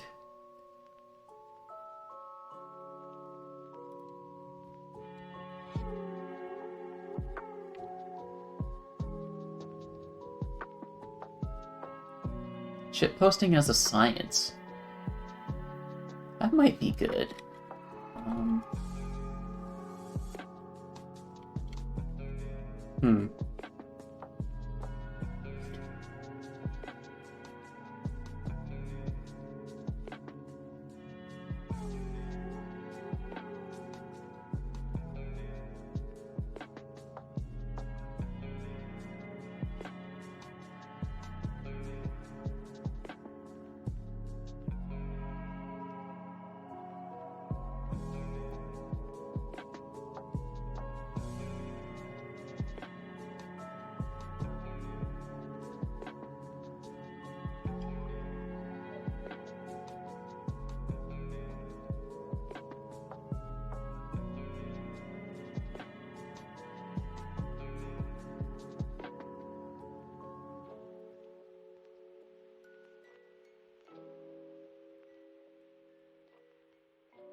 Aside, I'm going to say that I tried to get Banksy here, but it didn't work out for understandable reasons. Shitposting as a service is definitely the best explanation of expansion of SAS that I've seen yet. Yeah.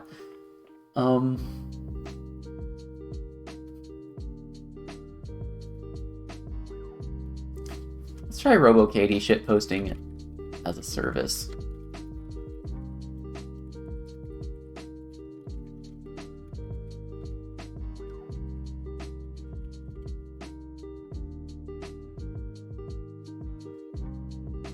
Okay, let's let the blog think a bit. Okay, cool. Let's pull up Firefox again. RoboKatie, shitposting as a service. What is art? Art is when you challenge the assumptions that people make about a medium and use that conflict to help them change what they think about that medium. Let's take Comedian by Maurizio Catellin, for example. By that arbitrary definition above, this is art. This takes assumptions that you have about paintings, you know, that they use paint on the canvas. Oh, I forgot to finish that sentence. Oh, damn. Okay. That's why I do this thing.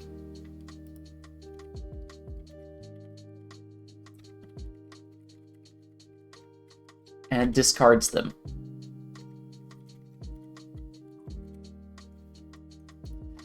This lets you change what you think art is.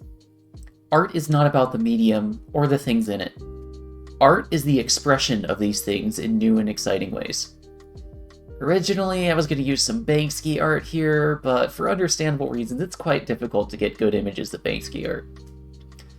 One of my favorite kinds of art is the uncanny valley of realism. Let's take Death Stranding as an example of this. Death Stranding is a video game that was released in 2019 for the PlayStation 4 and is one of my favorite games of all time. The game has a very hyper-realistic art style that is firmly in the center of the uncanny valley. This game mixes very realistic scenery with a story about dead bodies turning into antimatter and you being a UPS delivery person that saves America. This is art to me. This transformed what a video game could be, even if the entire game boils down to Kojima-themed fetch quests. Oh, and just trying not to die even though you can't die, but when you die it's really bad. I want to create this kind of art, and I think I found a good medium to do this with. I write a lot on this little independent site called Twitter. This is one of the main things I write on, and through the process of the last 8 years or so, I've written a shockingly large amount of things. I post a lot of weird things there, as well as a lot of boring and normal things. However, a lot of my posts boil down to creating a stream of consciousness, or using it as a way to help deal with intrusive thoughts. There's a certain art to this, as it is a candid exchange between the author and the reader, The reader doesn't get all the context. I doubt that I have all the context, lol, but from there they get to put the pieces together. So when thinking about trying to get into the uncanny valley with this kind of art medium, my mind goes back to the old days on IRC channels.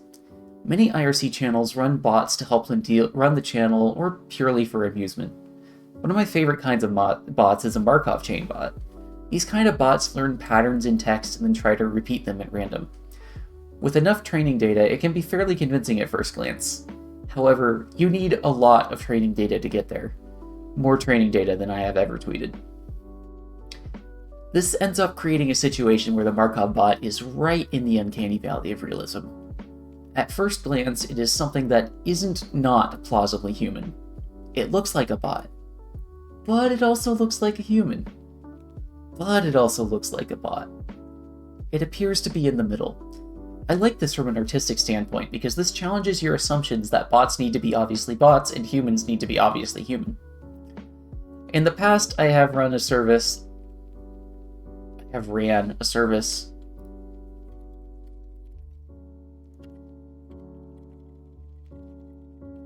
I call KatieBot.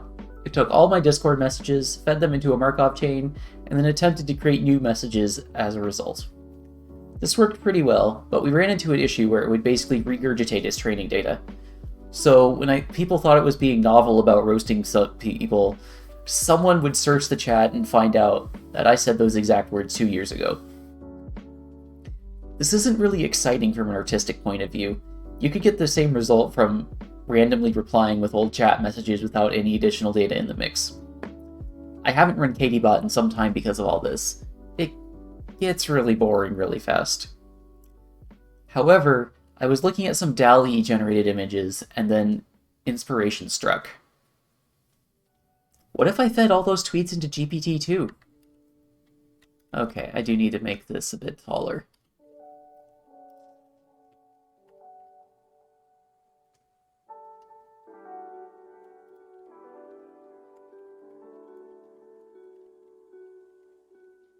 Let's see if adding height equals 100% helps that. Where's Firefox? So, I did that. I made @RoboKatie @botsin.space as a Fediverse bot that generates new content based on everything I've ever tweeted.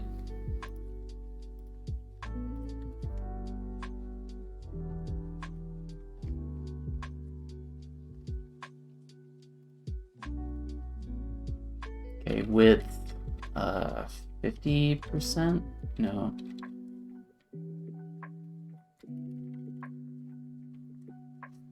Turning those iframes into components that look like the embeds would also be a fun yak shave. Yeah, given that I'm probably going to be on Mastodon a bit more, I'm probably going to do that.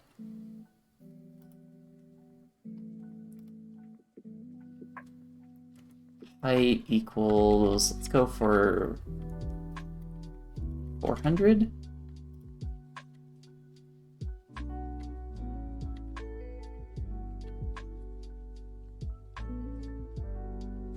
Okay, 400 is too much, so let's try 250. And yeah, I'm totally not turning this into, like, I'm totally not completely guessing at every stage of every step of the process here. No, not at all. Yeah, 250 is nice. Let's go 245.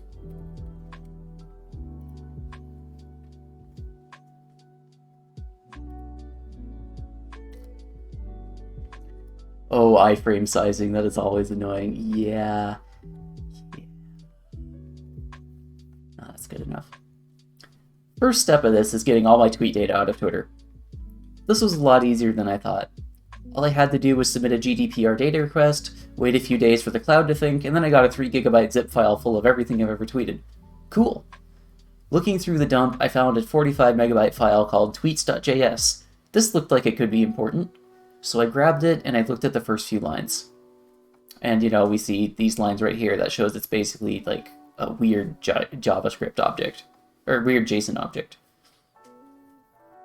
So it looks like most of this is really just a giant block of data that's stuffed into JavaScript so that the embedded HTML can show off everything you ever tweeted. Neat, but I only need the tweet contents. We can strip off the preamble with sed. Oh, is that not show?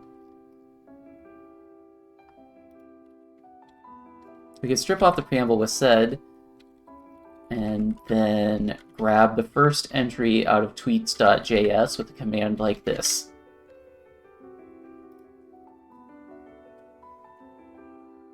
It looks like most of what I want is in .tweet.full_text. Let's make a giant text file with everything in it.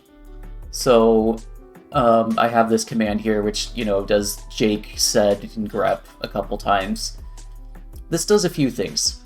1, it removes all that Twitter preamble so that JQ is happy, or so that Jake is happy. 2, it removes all @mentions from the training data so the bot doesn't go on a mentioning massacre. 3, removes the retweet prefix tweeted tweets from the dataset. 4, removes all URLs. And 5, removes all blank lines. This should hopefully cut out all the irrelevant extra crap and let the machine learning focus on my text, which is what I actually care about.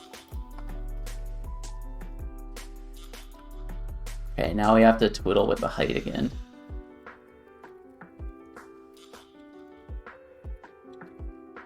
Let's try height equals 250 here. As a prototype, I fed this all into Markov chains. As I said before, this is boring. But I was able to graph together a few projects to get that prototype up quickly. After some testing, I ended up with things like this.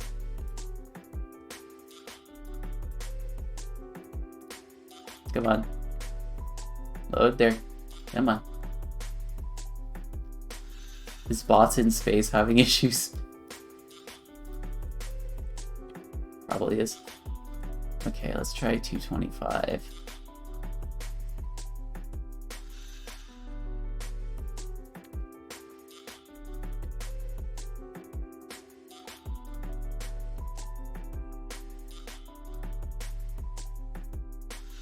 Probably gonna... Okay, I probably need to find a better way to embed tweets. Or embed toots. I'll think of something later. I might have to actually turn those iframes into components that look like little conversation fragments. Yeah, bots in space has been really hammered constantly since Elon announced that he was going to buy Twitter. But the Fediverse in general has been really active lately, so that might just be related. This was probably the best thing to come out of the Markov chain generating test phase. The rest of it was regurgitating old tweets. While I was doing this, I got GPT-2 training thanks to this IPython notebook. I uploaded my 1.5 megabyte tweets.txt file and let the big pile of linear algebra mix around for a bit. Once it was done, I got a 1 gigabyte tarball that I extracted into a new folder imaginatively named GPT-2. Now that I had the model, all I needed to do was run it. So I wrote some Python. Boring Python here. And I used Dockerfile to set up its environment. Then I bind-mounted the pre-made model into the container and asked it to think up something for me. I got back a list of replies, and I knew it was good to go. However, this involved using Docker. Docker is decent, but if I have the ability not to, I don't want to use Docker. Do I still have that? I do still have that thing.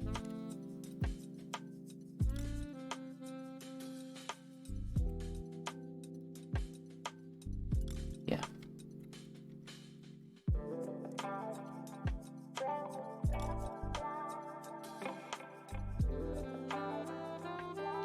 Is there not some form of course-ready API to fetch the messages? I'm surely someone has made a drop-in embed component you could steal and modify. No? Yeah, I just gotta figure that out,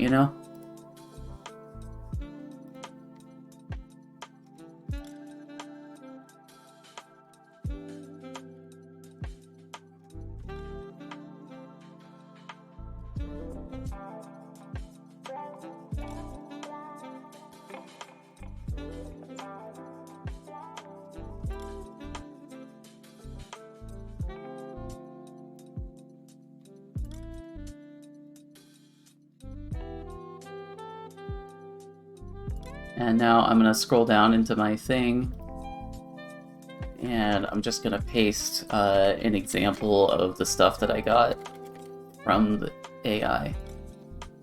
A group of us is a CVE 1918 impact statement. Have you used the Docker tools in Nix packages? Yeah, I use Docker tools in Nix packages. It allows me to make Nix, like, Docker images out of Nix derivations, but, you know, it's a bit difficult to go the other way around. And, you know, when you're prototyping, it's okay to be a bit sloppy.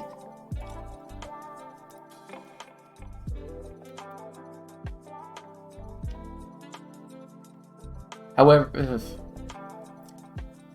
a friend of mine named Cookie saw that I was using Docker for this and decided to package the GP2 simple library into Nix packages. They also made it easy for me to pull into RoboKatie's environment, and then I ripped out Docker, never to return. Now the bot could fly. Here's the first thing it posted after it got online with GPT-2 in a proper way. I think I fixed it.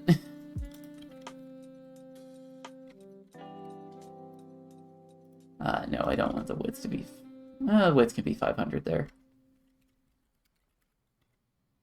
You know what? Let's press the hacker button and see what the height is.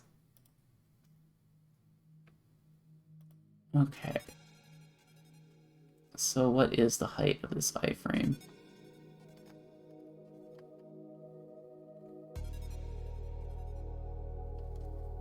Okay, so it's about 400 pixels wide and 174 pixels tall.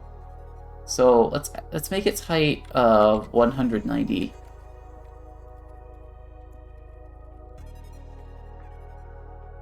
The hacker button, I love it. Yeah, it's the hacker button, you know? Like, you don't use the hacker button unless you're a real hacker that's trying to, like, you know, impinge on democracy and destroy America.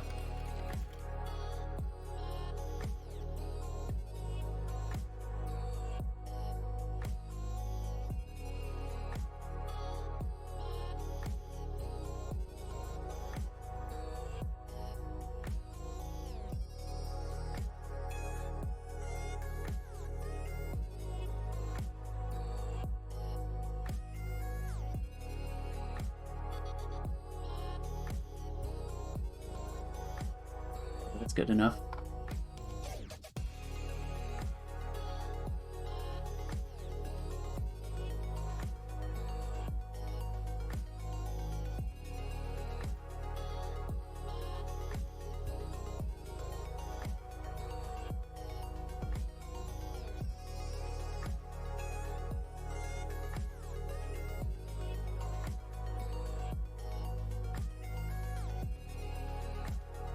So the first, you know what, I'm gonna use the hacker button to try to get things to fit. So the iframe, then we edit this and add,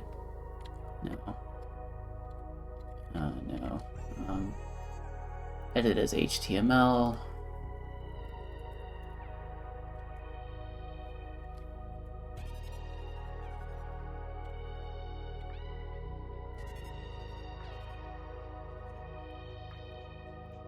$183, $185.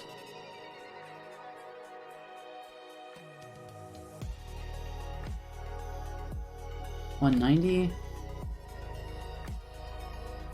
It's a bit off kilter, but it's probably fine.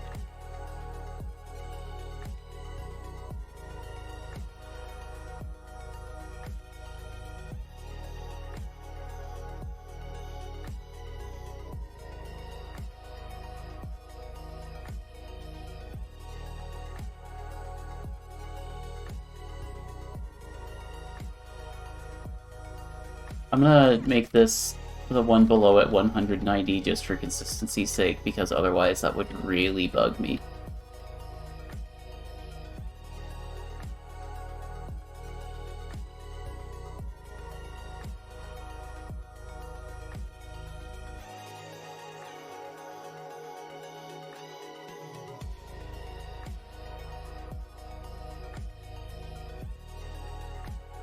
Yeah, so these things line up, yeah. Okay, let's inspect this and go up to the iframe and then right click, edit as HTML, go here and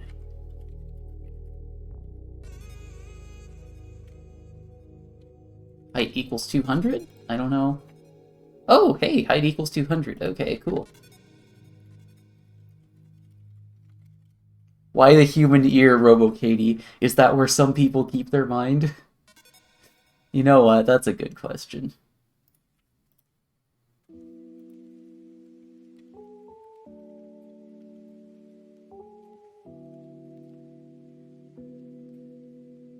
Okay, let's try 210 here. And here, yeah, that's fine.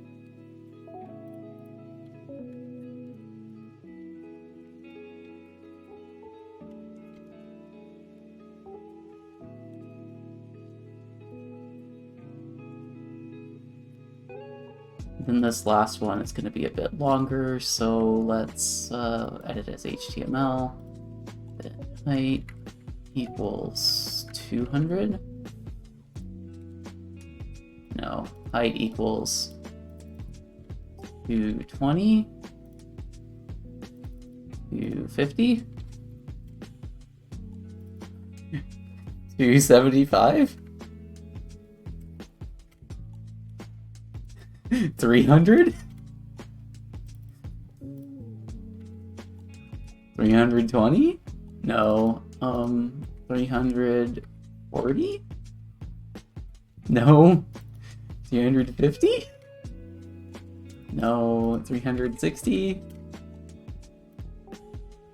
Let's go with 360. Or, you know what, this is going to be wider, so let's do 800 here. And then the height is going to be 200. No. 250. Yeah.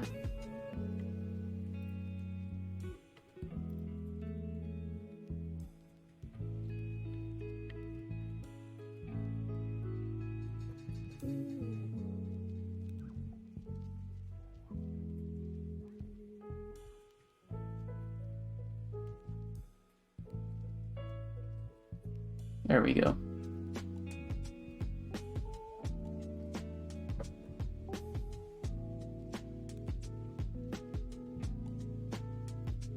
That is HTML, and go down here.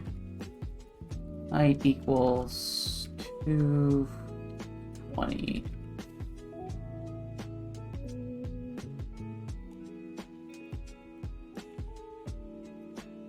$240. 260, 270, 270.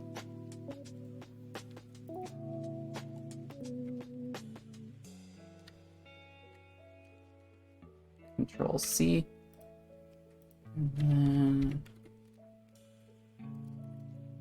height equals 270.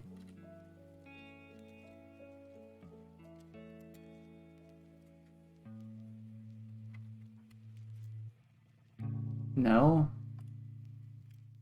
V, not Control Shift D. Okay, let's see if this 270 works here.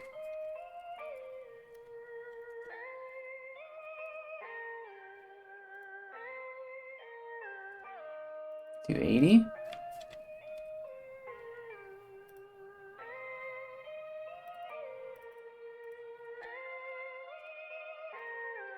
Yeah, 280 is going to be fine there.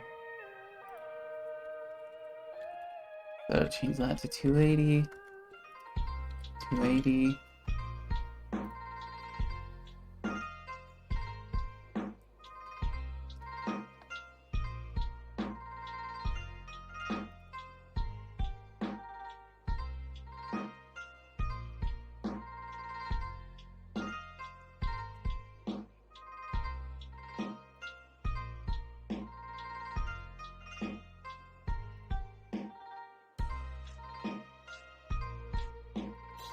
$345.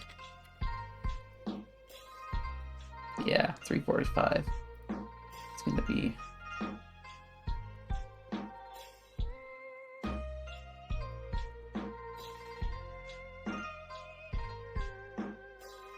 That looks a bit long. 280. Okay.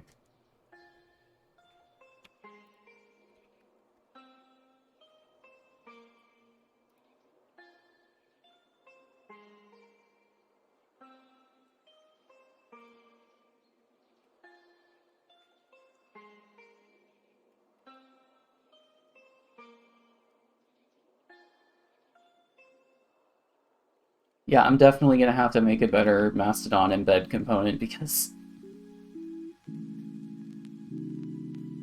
this is pitiful, pitiful, pitiful.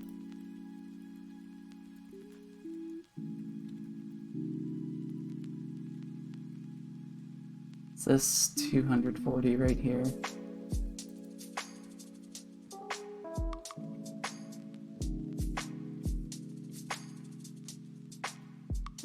No.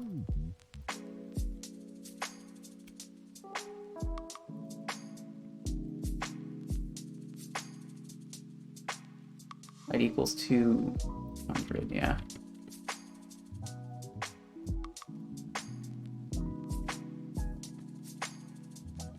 And then this last one, yeah, let's do 200 for it.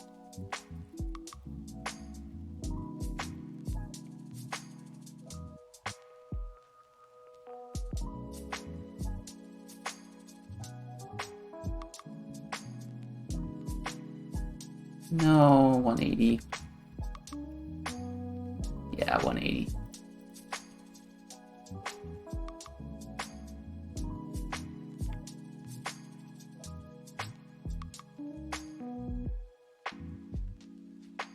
I say things like, "Hey, Robo Katie, how are you?" And it fires back with, "God is dead."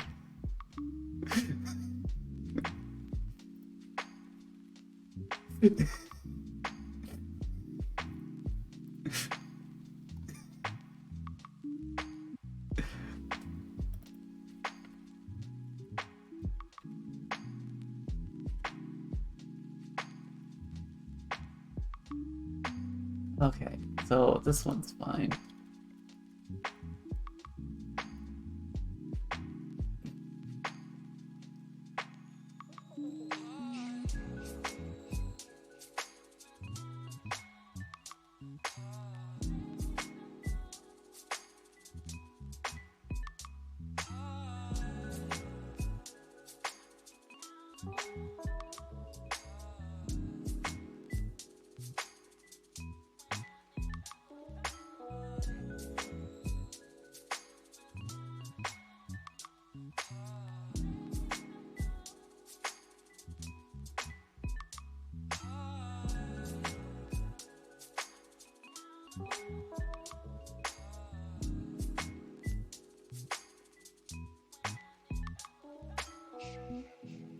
Ah, 200. Yeah.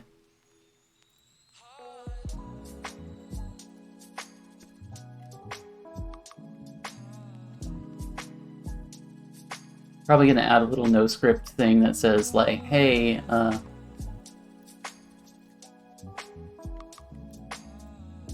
you need to enable JavaScript for this, sorry." Yeah, you know what? I'm gonna do that right now.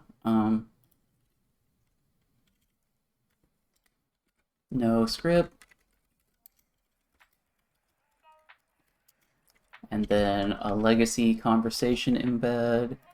It's gonna be like, "Hey, you need to enable JavaScript for most of the satire in this article to work." For most of the embedded posts in this article to work. Sorry about this. We are working on a better solution. But this is what we have right now.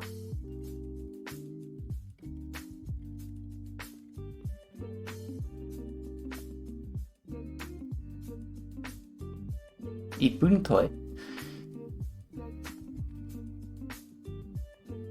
Yeah, I'll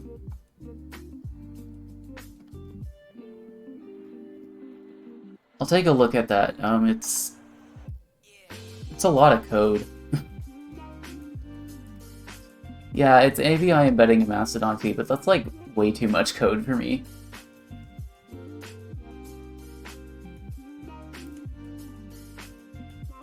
I'll think about something a bit cleaner.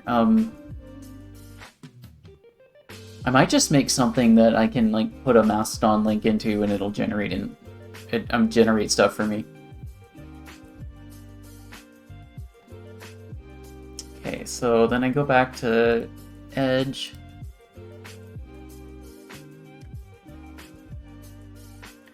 This is art. It looks like a robot pretending to be a human and just barely passing at it. This helps you transform your expectations about what human and bot tweets really are.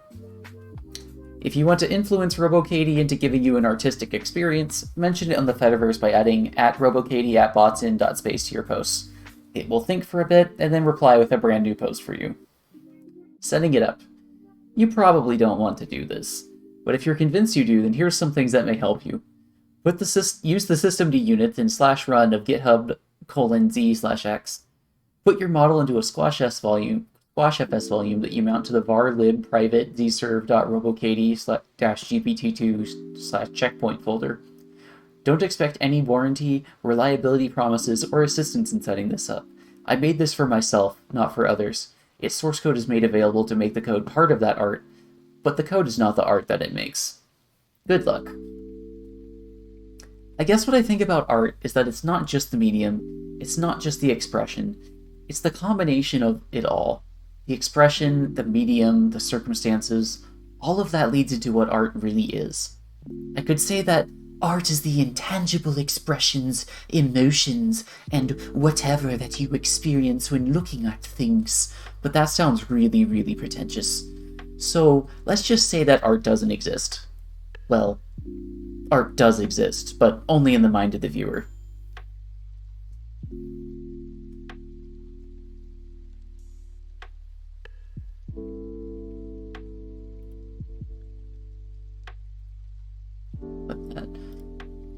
There's not some objective scale that can say something is or is not an art.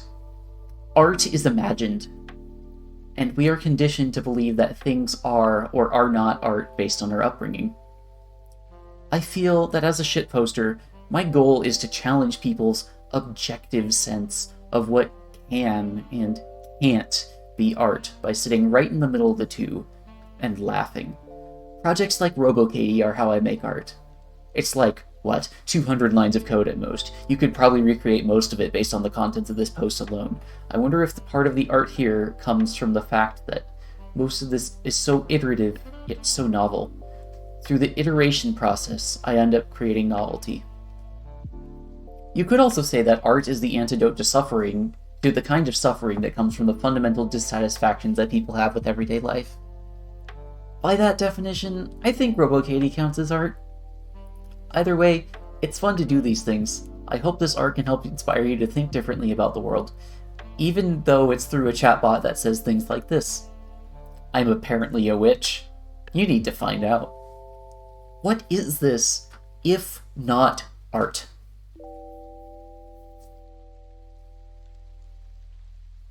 Thanks for the follow, Ruthenic Dawn 208.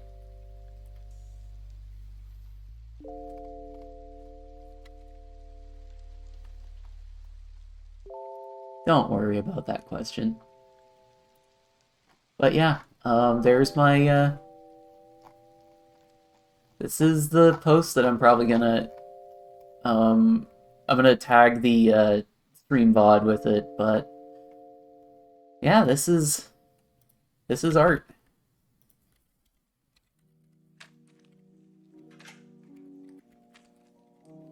Let me just do the Twitch thing to grab the VOD while I'm streaming it. Videos. Copy link. There. So I add it to the Twitch header.